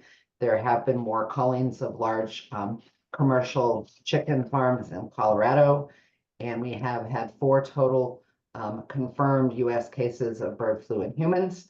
They've all been very mild here. They did put out a advisory to have doctors, anyone that comes in with pink eye, to check to see if they may qualify and have a high index of suspicion, because that has been one of the big things that's been showing up. Also worldwide, they are issuing a whooping cough, also known as pertussis, update that we are back to high levels. During the pandemic years when we were isolated and wearing masks and be more careful, pertussis, whooping cough had gone lower, and they're urging people to really protect those children who are under a year of age because they can't be vaccinated. And anyone that has not been had an updated pertussis whooping cough vaccine should really get with their physician and or pharmacist and get vaccinated for that. Wastewater is still, and New Mexico is still considered high. So that is where we're at on that, and I'll be happy to answer any questions if anyone has any. Thank you. Councilor Murray. Thank you, Murray. Councilors. Tanya, is there any differentiation in the hospitals between new cases and long-term COVID? Are they seeing a difference between the two? So for long COVID, which is a big issue, there's some big studies that have just come out. I'll be happy to prepare something for next council meeting on long COVID. They would not be testing positive. So they would not be in those cases. Anything that's going in is going to actually have a test, a test that says they have COVID right now, and not any of the long COVID. But there's a lot of studies coming about long COVID and some of the things that they're seeing that are happening now that we've got 4 years of data on COVID. One thing I did forget to say is home tests, which most doctors' offices and most hospitals are using, are the antigen tests. If you are sick, you should take your home COVID test or go to your doctor. But the antigen tests right now, the data is showing to take about 3.6 days of illness to show positive, because it is an antigen. It is not the virus particle, the PCR. So you're supposed to test when you're sick, test 48 hours later, test for it, and assume you've got something contagious, and try to wear a good mask or stay away from people who don't go to work if you're sick, and then test again 48 hours later. And if you're at day 6 and you're not sicker or you're not showing positive, then you're probably pretty safe and don't have COVID. Did that answer your question, even though I got a little off track, Councilor Murray? Well, wouldn't you test positive on long COVID though? I mean, if you not? No, so with long COVID, even though they're finding some remnants of particles in tissues, the studies need to start growing it out and see if that's replicating or it's just dead viral particles in there. You're not going to test positive. You definitely won't test positive on antigen, because the antigen test requires, it looks for the replication, the antigens that are made when the virus replicates. So they could take a biopsy and find COVID in muscle, which they are. They're finding it in intestines and heart and brain and different places, but you will not test positive unless you actually are replicating virus. So are the home tests, if they've expired, are they still good to take, or do they have a certain lifetime? So that's a really good question. I've been testing a lot of people with COVID lately, and I feel really bad for village staff, because I'm like, hey, I've got new COVID tests. Let's swab you with this, and I'm going to swab you with the expired one too, because they have been updating some of the expired tests and extending their shelf life. And so far, the expired ones that I have access to are still working just as well as the non-expired. But that, I'm not a laboratory doing it, but they have been picking up COVID on the expired. And I had a person call today, they were sick, and I said, remember, the drive-through you can go through pharmacy drive-throughs and they'll give you COVID tests. It's just a shame that insurance isn't covering them, and it's a little more expensive for people, but they seem to be working on my own little experiment. Thank you, Tony. Thank you, Mayor. Tanya, do we have any COVID tests left?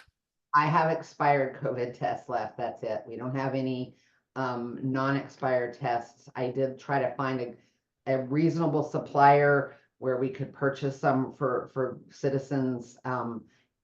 And they're not reasonable anymore. So if a citizen is concerned about the possibility of having COVID, should they come through the fire department or do we have some here in the administration building? No, they call me and then we talk about them being expired and that they may not be working as well. You know, my fear is because our population is so much at risk. We have, 33.6% above. We're old, right? Yes, and I'm I getting. know what you mean. And I know the health of a lot of our people. I will go pick up tests for people if they're too sick. And, I've had a couple of people who have been sick, their home test have said negative. I'll help them find a PCR because waiting 3.5 days, if you need Paxlovid, which has got to start in 5 days, is really a long time to wait for a positive test. And urgent cares are using antigen tests. Almost everyone is. So call me. I get at least got 1 to 5 phone calls a week still on COVID testing. But yeah, no, reach out and I'll help navigate that. And if someone's really sick, I just go pick them up and I go run the test for them. Thank you. Anyone else? Thank you, Tanya. Appreciate it. You're welcome. Appreciate what you do. Thank you. Thank you, Tanya. Just a reminder, for those of you who are interested in the Sandoval County Farmers and Irrigation Informational Meeting be going on in Rotary Park in Bernalillo this coming Thursday from 9 a.m. to 12 p.m. noon. It's being sponsored by the Middle Rio Grande Conservancy District. Sure. It's in Rotary Park in Bernalillo, and it's Thursday, the 25th from 9 a.m. to 12 p.m. And it's for the Sandoval County Farmers and Irrigators Informational Meeting. Sure. They may have that on their website. This was a flyer they sent out, I guess, to those who irrigate, my assumption. I think I got this from Bobby Wagner. So a couple of notes here on the swimming pool. I know we're very proud of our pool, but our pool relies upon lifeguards that have to go back to school. And as you know, APS, Rio Rancho, and other schools and the university start rather early. So the pool closes on August 4th. And so for those of you who like to take your little ones over there, make a note of that. The last thing I want to mention is that from a financial note, for the last couple of years, we've had really good audits that have been without exception as far as the way they've turned out. And our year-end close is a big part of that. And Raina, who is our financial director, ended our year out close early this year. And the reason why that happened is that because of some of the audits that we've had and the structures that we put in place working with our department heads, we've had a good flow of instruction that we gave to them as we approached the year end of the fiscal year, which ended on June 30th. But the closeout, of course, is due by the end of July 31st. And so we stopped buying things. We stopped sending checks out. Sometimes when we had to send a check out, we wanted to make sure it was cashed by the end of the fiscal year, June 30th. And that all came together very nicely.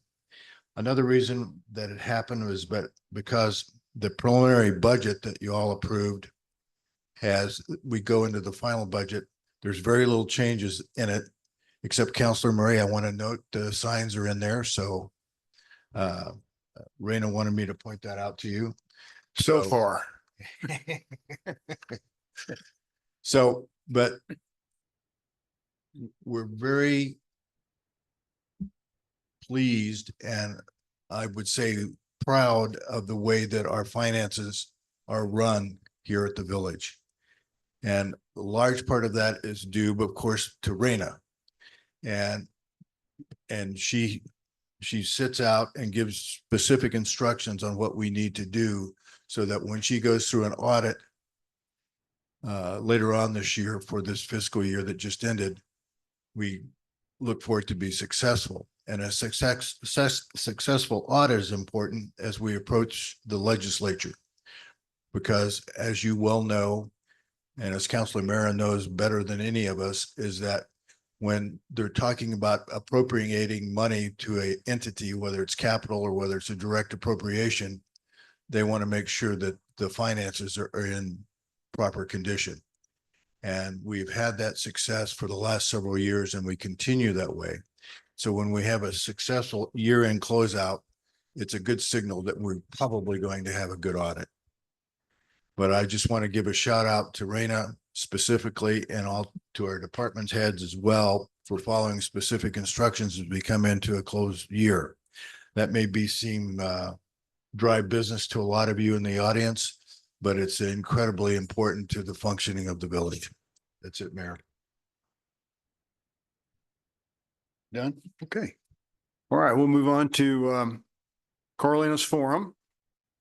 This section is for informational purposes only, not for discussion and debate, to inform the governing body of an issue or concern that would not be addressed on the agenda during the business session. There is a 3-minute time limit. So Melanie, who do you have?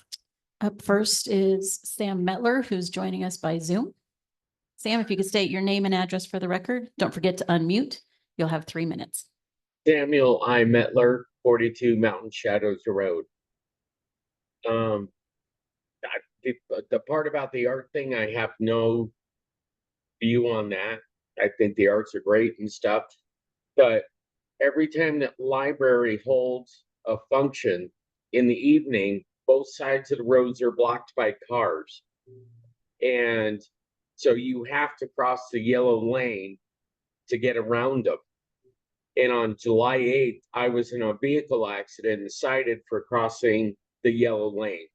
And I don't fault the CPD or anything, but if we're going to have those functions, can we make it a dotted yellow lane instead of a solid yellow lane, so that we're not breaking the law when we pass horses, peoples with kids, because there's no sidewalks. So it would be better if we're not breaking the law, if we can just modify it a touch.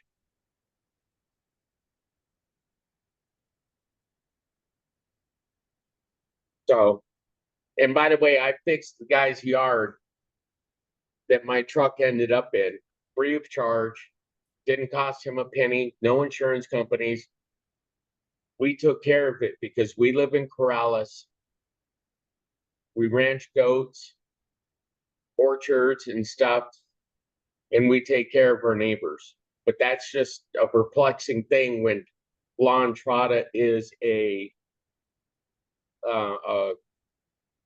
interesting when they have those events with cars on both sides in the street. Samuel I. Metler, 42 Mountain Shadows Road. And thank you guys, and hats off to the CPD and the CFD and the council and the mayor. Thank you, Mr. Metler. Appreciate that. I'm glad you mentioned the mayor. Does it have Well, of course, leadership. Who's next? Up next, Rick Toller. Rick, you've already given your name and address for the meeting, so you'll have 3 minutes.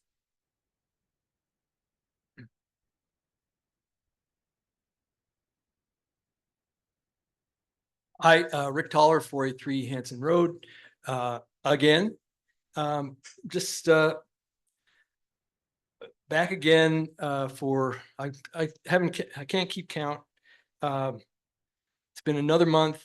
There have been no progress, visible progress made on any of the things that could have been done on West La Entrada and the other problem roads in Corrales. I focus on West La Entrada because my grandkids live there and I spend a lot of time there.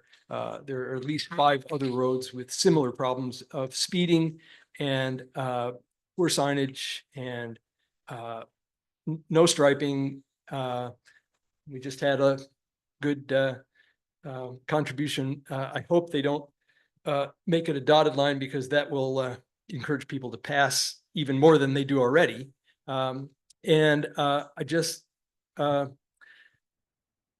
would like to, I feel like the guy in the poem with the albatross around his neck, just coming back again and again and again to beg you to do something in the way of improving the east-west roads on Corrales for safety, and let alone the major problem that we have on Corrales Road, which is not getting better either. Thank you. Next is Douglas Finley. If you can state your name and address for the record, you'll have 3 minutes. After you give me your address.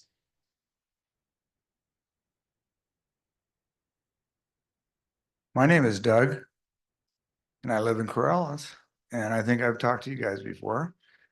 Good evening, Mayor. Good evening, Ron. Good evening, Melanie. Good evening, Sky, Chief, councils. Thanks for letting me have my 3 minutes. I'm here to remind you and maybe inform you that the Corrales interior drain project is going forward. The village has hired a contractor and they're starting the work. And what they're going to do is design the project with a lot of community input, and we need money. So we have submitted, well, previously as a committee, we submitted a request for money from the legislature that I think you guys are going to deal with pretty soon. Please give us money for that project. That's all I got to say. Thank you very much. Next is Peggy McLean. Peggy McLean.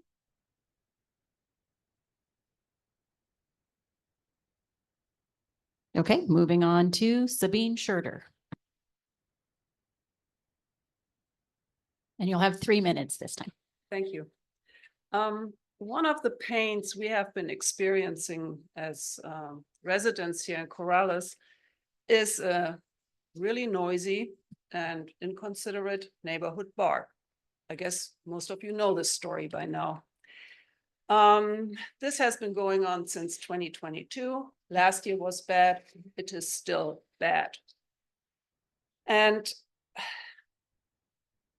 I just heard all these things about what is things that are anchored in Corrales heritage and culture and so forth. Is this what Corrales is about? I really would like to know this. And one of my concerns with the ACD and an expanded, more vibrant, more touristy business district is that this will become acceptable behavior among bar owners. And we have more and more bars coming online. The Sandia bar is going to open up.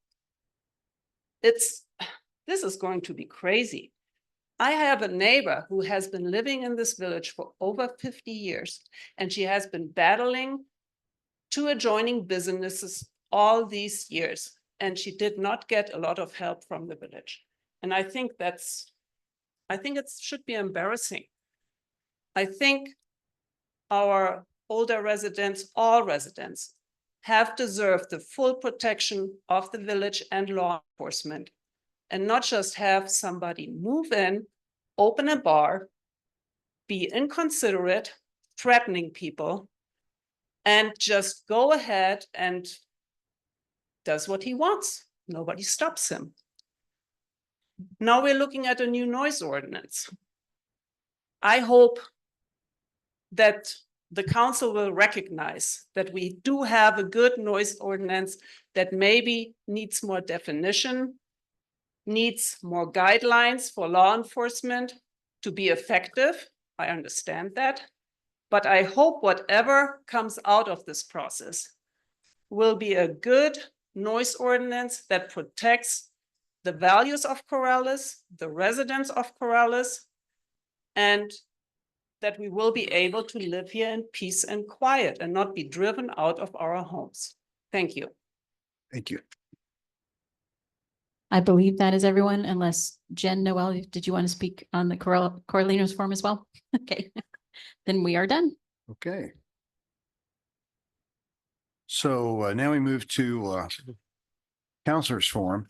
So One of the things that's come out of the comprehensive plan is that people have commented that when they speak at Coralinos Forum, there's no response from us. So, maybe in the future, starting next meeting, because obviously, I didn't say this before they all got started. You could take the opportunity to address, not get into a debate, but just address the concerns that somebody expresses. Because we really need to avoid debating an issue since it's not really on the agenda. And that would put us in some sort of a problem with the Open Meeting Act. Okay, but we'll now move on to the Councilors Forum. Once again, this section is for informational purposes only, not for discussion or debate. To inform the governing body of an issue or a concern that would not be addressed on the agenda during the business session. You can certainly address some of the things you've heard tonight, but again, they're not for debate. They're just for discussion and primarily for things that are not on the agenda. Yes, sir. Thank you, Mr. Mayor. Thank you, Ron, for reminding us about that meeting with the Middle Rio Grande Conservancy District. Mr. Mayor, councilors, and members of the audience as well. We've had discussions with the situation with the water, and it doesn't look like it's getting better up at Alvado, but nonetheless, when we did have the discussions that we did, there was a concern about some it didn't happen to everyone, but I went with a couple of our own residents to the Valencia County to talk about how come they were not getting their tax credits because of what they had agreed to. And apparently, I'm just doing a quick reminder, some people were expected to have receipts as to how much they've done and how much water they've gotten and how much land, how they've utilized their land and whether their tax credits are available. Well, apparently there's some inconsistencies with regards to even from one county to the next. And I brought this up and I'm just bringing this up now, Mr. Mayor and Ron. I'd like to be able to get permission from you, or if we can put something together where we can get together with Bernalillo County and with Valencia County collectively and utilize our own lobbyists and start working on a piece of legislation that's going to try to get some commonality between what is expected from the state or from the counties that the state feels that they're supposed to be able to do or not do with regards to what happens when you get the permission to grow or maybe hold cattle or whatever that might be. But when you don't have the water, then you just can't do what it is that you're expected to do. But I think there's some inconsistencies, but I just like to be able to see if we get together with their lobbyists and our lobbyists, and let's start working on a piece of legislation now, because we may need to have 2 or 3 meetings with the adjoining counties, and then we can have a piece of legislation in the next 60-day session. Not a problem. I don't see a problem with that. Okay. I'd like to, any other counselors that are interested in that, we can sit down and talk with them about that. Counselor Wallman. Thank Yes, you, Mr. Mayor. very quickly. Ron, thank you very much for bringing up the notice of the meeting. Just to amplify, it's actually going to be a meeting to talk about the 2024 irrigation season, the scheduling and the process, and there'll be question and answers at the end. It's open to the public at Rotary Park. So, Yeah, that season may very well be over. Yeah, there's no more. I was told last Monday was the last irrigation. What was that? What day was that? I can't remember. 15th. Yeah. Okay, it may not be. We had some rain. Maybe the pumps are underwater now, so they may be able to get some water out. Councilor Murray. It's in Rotary Park in Bernalillo. It's 370. Yes, same one, but it's the same one. Yeah. Thursday, 9 to 12. Thank you, Mayor. So I would also like to have a discussion maybe in the future about Salsa Park. We've been out a couple of years ago, looked over. I think we need to do something with that piece of land up there, that rehabilitate it and make it available to the residents up there as a park. Also, where are we at in terms of a RFP for the architect contract? Have we started work on that yet? I don't think we have the money set aside yet. Yeah, it should. Well, it's in the budget. I mean, it's on the budget, but it takes a while to get any money because we start from zero. It's in the budget. Well, anyway. Yeah, it's in the budget. Yes. Yes. Okay. Also, it would be nice to have something for them to do, but yeah. Well, if they're on call, that's, it's not an expenditure until we do need them. Okay. So I think it's in the budget. Yeah. So Also, I attended the Sandoval County Emergency Operations Center opening or ribbon cutting today. Well attended, mayor or the governor was there, said her piece and so forth, but I think it turned out pretty well. I didn't realize it'd been online for about 2 months, but it is, and they're still working through it. Apparently, they can't use their cell phones inside the building because apparently there's too much metal. So they're going to put a router or a repeater inside, to kind of fix that problem. But nice facility up there. Anyway, it was a well-attended program this morning. Councilor Knight. Thank you, Mayor. The Rio Metro Board that I usually attend the third Friday of the month on Zoom was canceled, so they rescheduled for August. So I will Okay. go to the other report. Okay. Anyone else? Okay. So we will move on to the consent agenda. Do I have a motion to approve the consent agenda, or does somebody want to pull some stuff off? Second. So I have a motion and a second. I'm sorry, who made the motion? Counselor Alsobrook, and the second is Counselor Knight. You almost had your hand up. Well, yes, I didn't want to remove it, but I do have a question. Sure. If I could.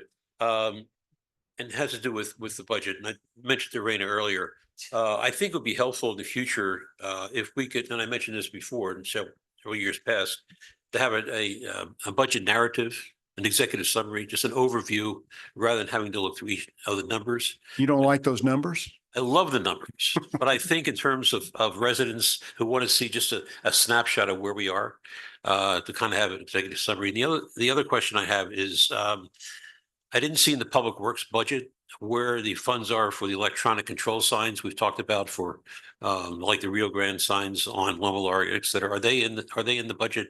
And Raina's looking now. Yep. Raina knows all these fund numbers. Mayor, Counselor, the digital signs are in. I put it somewhere where it really doesn't belong, just to.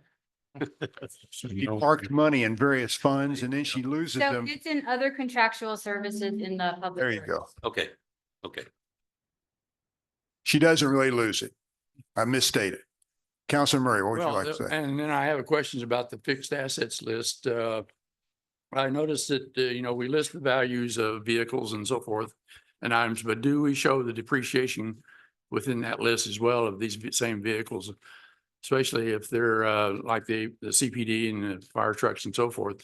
When do we start depreciating those things and do they have a lifetime? They start depreciating right away and vehicles are usually 5 years. Okay. I know. But we didn't see that. I didn't really see any depreciation values within that fixed list. No, really what I'm showing you is the list of everything we have. And then on top of that, all the director's inventory list. Okay, But I have depreciation lists if you'd like to see them. okay. Thank you. More numbers, Counselor Murray. I'm sorry. I said more numbers. Oh, she loves numbers. Oh, I know. I'm thinking of you though. I love numbers. You too. love numbers? Yeah, Okay. especially three. Anyone else have any questions? Thank you, Raina. Thank you very much, Raina. If not, how do you vote, Counselor Mears? Yes, sir. Counselor Wellman? Aye. Counselor Knight? Aye. Counselor Alsobrook? Aye. And Counselor Murray? Yes. Okay, so the consent agenda is approved. We move on to new business. Consideration, action, and approval of resolution 24-52, adopting a village motto. So a number of committees actually approached us about doing this. I actually thought we were going to put a time limit on it, like a couple of years. Is it on there? I didn't see year, it. it says I one thought year. it It says said 1 1 year. Yeah. year? Okay. And I thought that was reasonable because, some people they very well get tired of seeing it, or they may want to see it longer. And we should readdress it. Go ahead, Counselor. Mayor, I have a problem with the terminology. Okay. This is actually a motto. And my question is there a village motto? Well, actually, this terminology came about because we were trying to figure out what to call it. Am I remembering this correctly? And I said, well, we could just call it a motto. Well, And oh, sorry. go ahead. No, go ahead. Counselor Woolman, Tanya Latin has actually pointed out that having a village motto will help us with some of our grants. Because if we can work that language into, if it fits into the grant, showing that we have a village motto that this makes, is a priority to the village, will help with some of that I have, grant. I have a suggestion for a motto. If that's permitted. Well, R-rated? no.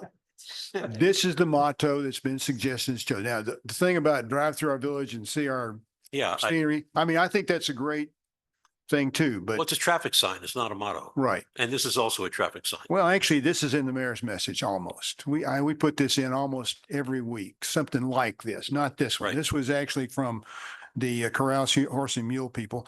And we do have a couple of them in the audience if Yeah, perhaps they'd like to come up and make a comment. Here we go. Caitlin and Patty Flanagan. Okay. Identify yourselves, please. Okay, Patty Flanagan. Caitlin Robinson. I'm from Champ and she's dual. She's Champ and CEAC. Janet Blair's here. We also have Joan Hashimoto here. We have Main Street was also on board with all of this. What we were doing is we were just trying to think of the traffic problem and everything that's going on. Can you speak into the microphone, please?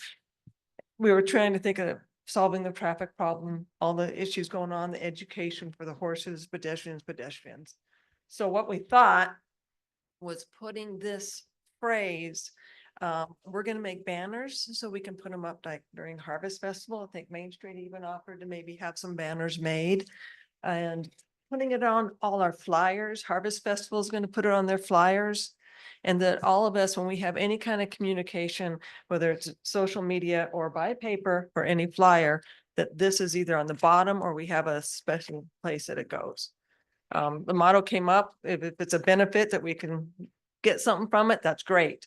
But this was more of a focus for education to get it for everybody that comes into the village, all the visitors. If we do the ACV plan, we want visitors to know what our motto is and that we want to drive slowly and watch and yield to everybody that's out there. So that was what we came forward with, is just to kind of get a little bit of education. Absolutely. And it's not going to stop everybody, but boy, if you can get the subconscious to work and them thinking about it and know what we're about, one step in the right direction. And if we change it to something more educational and different next year, that's great. Just at least we get it started and we do the education.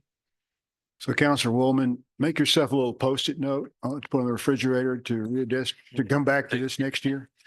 I have no problem with the sentiment and the statement. It's just the word motto, I think is.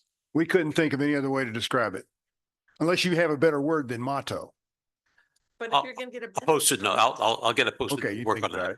Counselor also Brooke. Thank you, Mayor.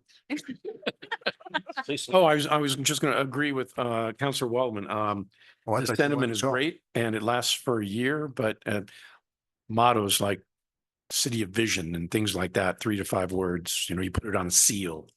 Oh, we're So- not going to put this on a stick. Well, no, I understand. We need a whole new seal to fit these words on it. Okay. But I think Is there something else we could name it? Just our thought. I think for the next year, it's fine to call it the motto. Okay, we're talking about motto, but. Yeah, our tagline was a safety one-liner. Just but get it out. That's just I how think we it's addressed great. it, but. I think it's great. We're excited for it. I mean, I almost got run over by an e-bike last week, so I am very lucky my horse is a saint. I guess the other question also would be, we were gonna make banners that have, they're at this point, since CEAC and Champ for our groups. Maybe Main Street might make theirs and put their logo on there if they want. We'll put our 2 logos and we'll put the village logo. I don't know if you want to put it on the banners to make it throughout the village. That's up to you guys if you want to go that way when we make banners. I think it's great. And also, I've heard some comments from the audience. They'd like to know what the motto actually says. So, Oh, do you want me to read it? Sure, yes, please. Okay, it says, be courteous, drive slowly, and yield to equestrians, pedestrians, and bicyclists. Quick and straight to the point. Very good. Counselor Murray. Yeah, thank you. So are we planning on posting this at the beginning of the village, at the entrances on Meadowlark, Loma Larga? We're going to put signs up with this No, we're gonna put it on paper. Well, I think we ought to We're put, gonna put it on banners. So our lofty goal potentially that we discussed with Melanie is to look at potentially adding a sign, maybe on Loma Larga, since it's village property, it's not DOT regulated. And start to talk with Michael Chavez and Public Works about potentially getting that added, to a sign. oh, in the I think you village. ought to. And Meadowlark as Put well. a sign Right. that hangs on private property and hangs over Corrales Road, you know. I would put it up. I've got a fence right on Corrales Road. But let's see how it flies, you know, and see Yeah, how people, that's a start. because, That's a you know, lofty goals. Counselor Knight, I move we adopt resolution 2452. I'll second. in a second. All right. Any further discussion? How do you vote, Counselor Murray? Yes. Counselor Knight? Yes. Counselor Alsobrook? Aye. Counselor Woolman? Aye. Counselor Miera? Yes, sir. And the mayor votes yes. I don't get a vote, but I still voted yes. Okay, so now we're moving on to a resolution to require immediate removal of ruined buildings, trailers, structures, rubbish. There's an easier way to say this, I think. It's a clean and lean. Clean and lean. Okay, Ah. at 4605 Corrales Road. Laurie Stout, our planning and zoning administrator, is going to, excuse me, Sherry Rice is going to make a presentation. Sherry, are you on? Can you hear me? Yes. Ma'am. Hello, counselors, Ron, Mayor. Yes, I have been working on getting this property cleaned up now for 4 years. The last thing I have on this property is a dilapidated trailer that caught fire back in 2015. I started working here in 2020, and this is one of the first complaints I ever received. I have taken the property owner to court and municipal court. He was found guilty. He did appeal it to district court. The court proceedings have been going on for the last 2 years. Finally, I have received from district court the authority from them to go ahead and move forward with a clean and lean, giving the village permission to do this and then recouping our costs by putting the lien on his property. The gentleman at the property who owns the property 4605 Corrales Road, he refuses to remove it. He is waiting for the village to do it to see if we can get a lower price than what he has been looking around and trying to get information on. At this time, I have exhausted all resources. I've exhausted everything I can to get him to remove this from the property. We have been receiving constant complaints from the neighbors. I believe one of the neighbors even stopped the mayor and told him about it. So I am truly asking for you guys to go ahead and pass this resolution so that I can go ahead and get this accomplished, so I can get this case resolved. I did enclose pictures of the trailer in question. If anybody has any questions, I will be happy to answer those. So first, I should have a motion to approve this resolution. So moved. So do I have a second? Second. So one of them's a second. All right. And so for full disclosure, so I was walking home from here one day, and a gentleman was in the yard there working on his tractor, and he got sort of hung up with his big tractor wheel. And it took two of us to get the wheel back on his tractor, actually to put it in the back of his pickup truck. Really heavy wheel. Anyway, that's when he started telling me about his neighbor and walked me around the corner and showed me where this thing was falling apart and blowing debris all over the pasture. And he said, this is a real problem because my horses eat that stuff. And so he's always cleaning up debris in his pasture, insulation, metal particles, things like that. So I asked him more questions, and then I mentioned it to Sherry. And so that's been about, I don't know, some time ago. Anyway, this really needs to be corrected. This is a real problem. It's not only it's a real public health safety issue. So anybody have any other questions? Yes, sir. What are the mechanics of actually getting this done? Having the village go in? How does that actually work? Sherry, would you explain more of the logistics of what we have to do? Yes, sir. What we'll do is we will put out for bids. We'll need at least 3 bids and then we will go with the lowest one. The trailer is not in a condition where it could be towed on the road. So what they're probably going to have to do is come in with some heavy equipment, probably some dumpsters, because the trailer is full of items as well. And they're going to have to take it apart and put it in dumpsters.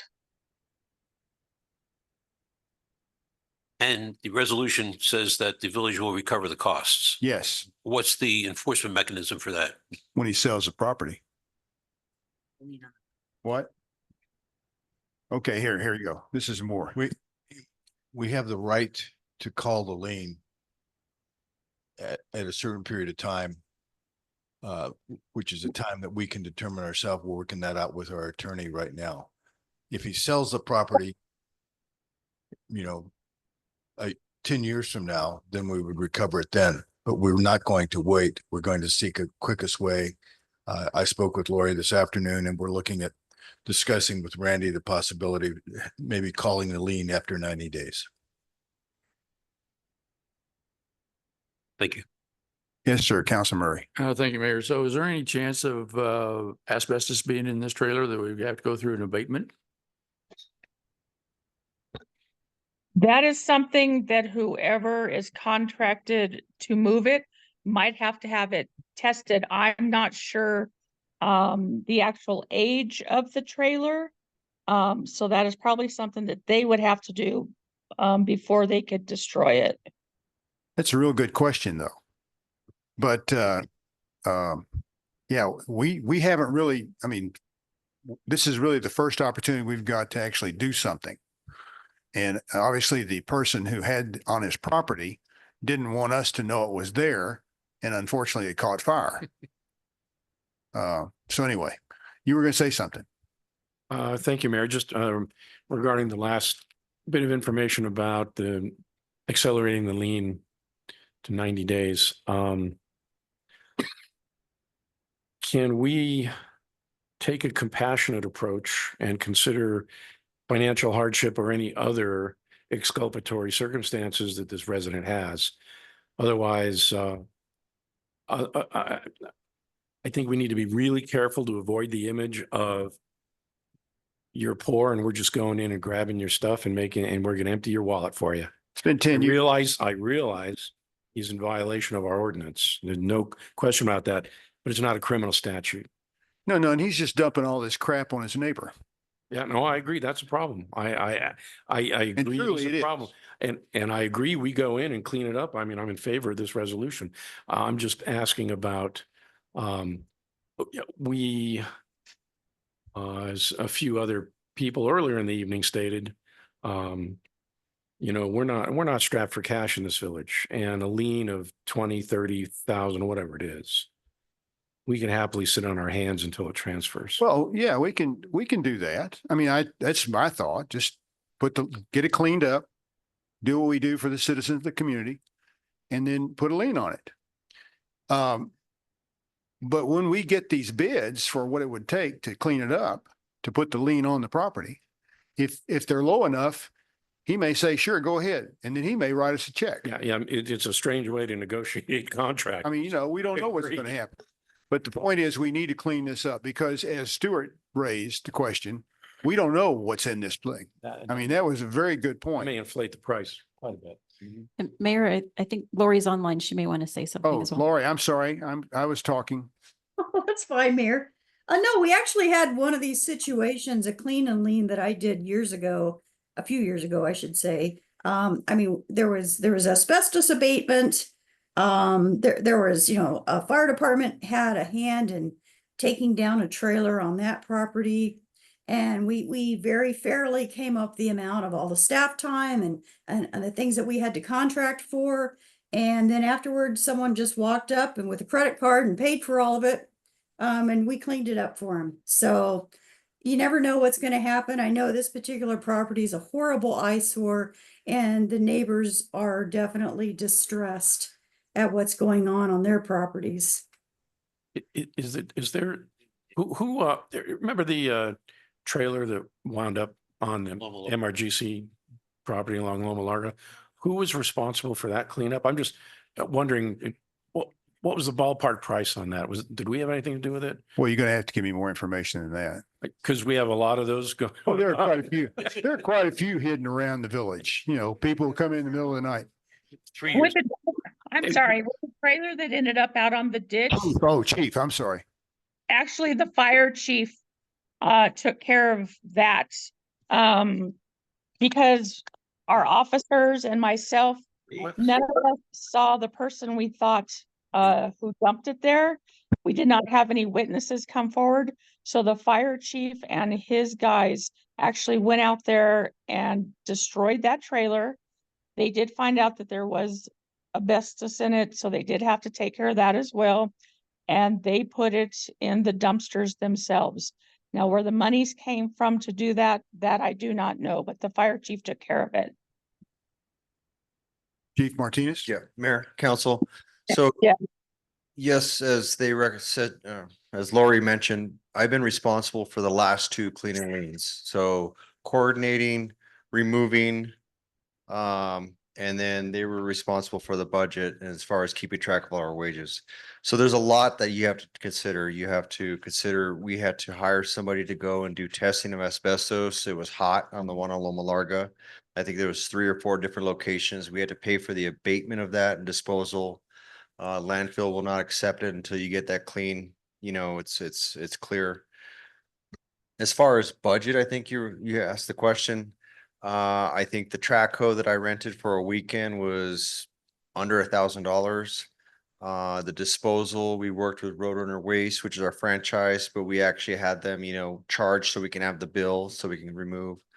So I think it was like right under $5,000. Some of the bids I believe that we got in for the disposal of that were up around 20,000. So it's, I could tell you the fire department's the cheapest demo company in town, but I'm happy to hear we'll be going out for bid because it's a big process and we just don't have the time. Yeah, you guys don't have the time. And I know I've been before this, you know, the administration and the mayor and stuff, and this is an ongoing issue that we are faced when we have to go out there and get these complaints. My department, police and zoning, and it's something that, you know, we have to plan for. So. Yes. Thank you. Thanks, Chief. Anyone else? We do not want our firefighters being demolition experts. We want them to be firefighters. Okay, anyone else? Okay. How do you vote, Council Murray? Yes. Councilor Alsobrook? Aye. Councilor Knight? Aye. Councilor Woolman? Aye. Councilor Miera? Yes, sir. Okay. Thank you, counselors. Yes, ma'am. Make sure. Thank you for being patient. So let's go to announcements and future agenda items. Remember, July 31st, 5 to 7 at the old gym. There's going to be a meeting to discuss once again the ACD. I wrote down open forum. I'm not quite sure. I guess it's kind of like a town hall meeting. We have down here approval of Main Street's Arts and Cultural District Plan on August 13th. And if you guys, that's sort of a time frame that fits everybody's schedule. However, if there's some difficulty with it or problem with that, we'll certainly know in advance because we're going to have this meeting on July 31st. Bureau of Reclamation is going to do a project presentation on August 13th. We have a Clean Water State Revolving Fund Amendment Ordinance 24-11 on 8/13. Is that the Clean Water State Revolving Fund? Is that the money for the PER? Yeah, that's the additional funds for the All right. PER. The extra $8,000 or something? Yes. We'll talk about the noise ordinance on the August 13th meeting, discussion of possible changes to variance ordinance.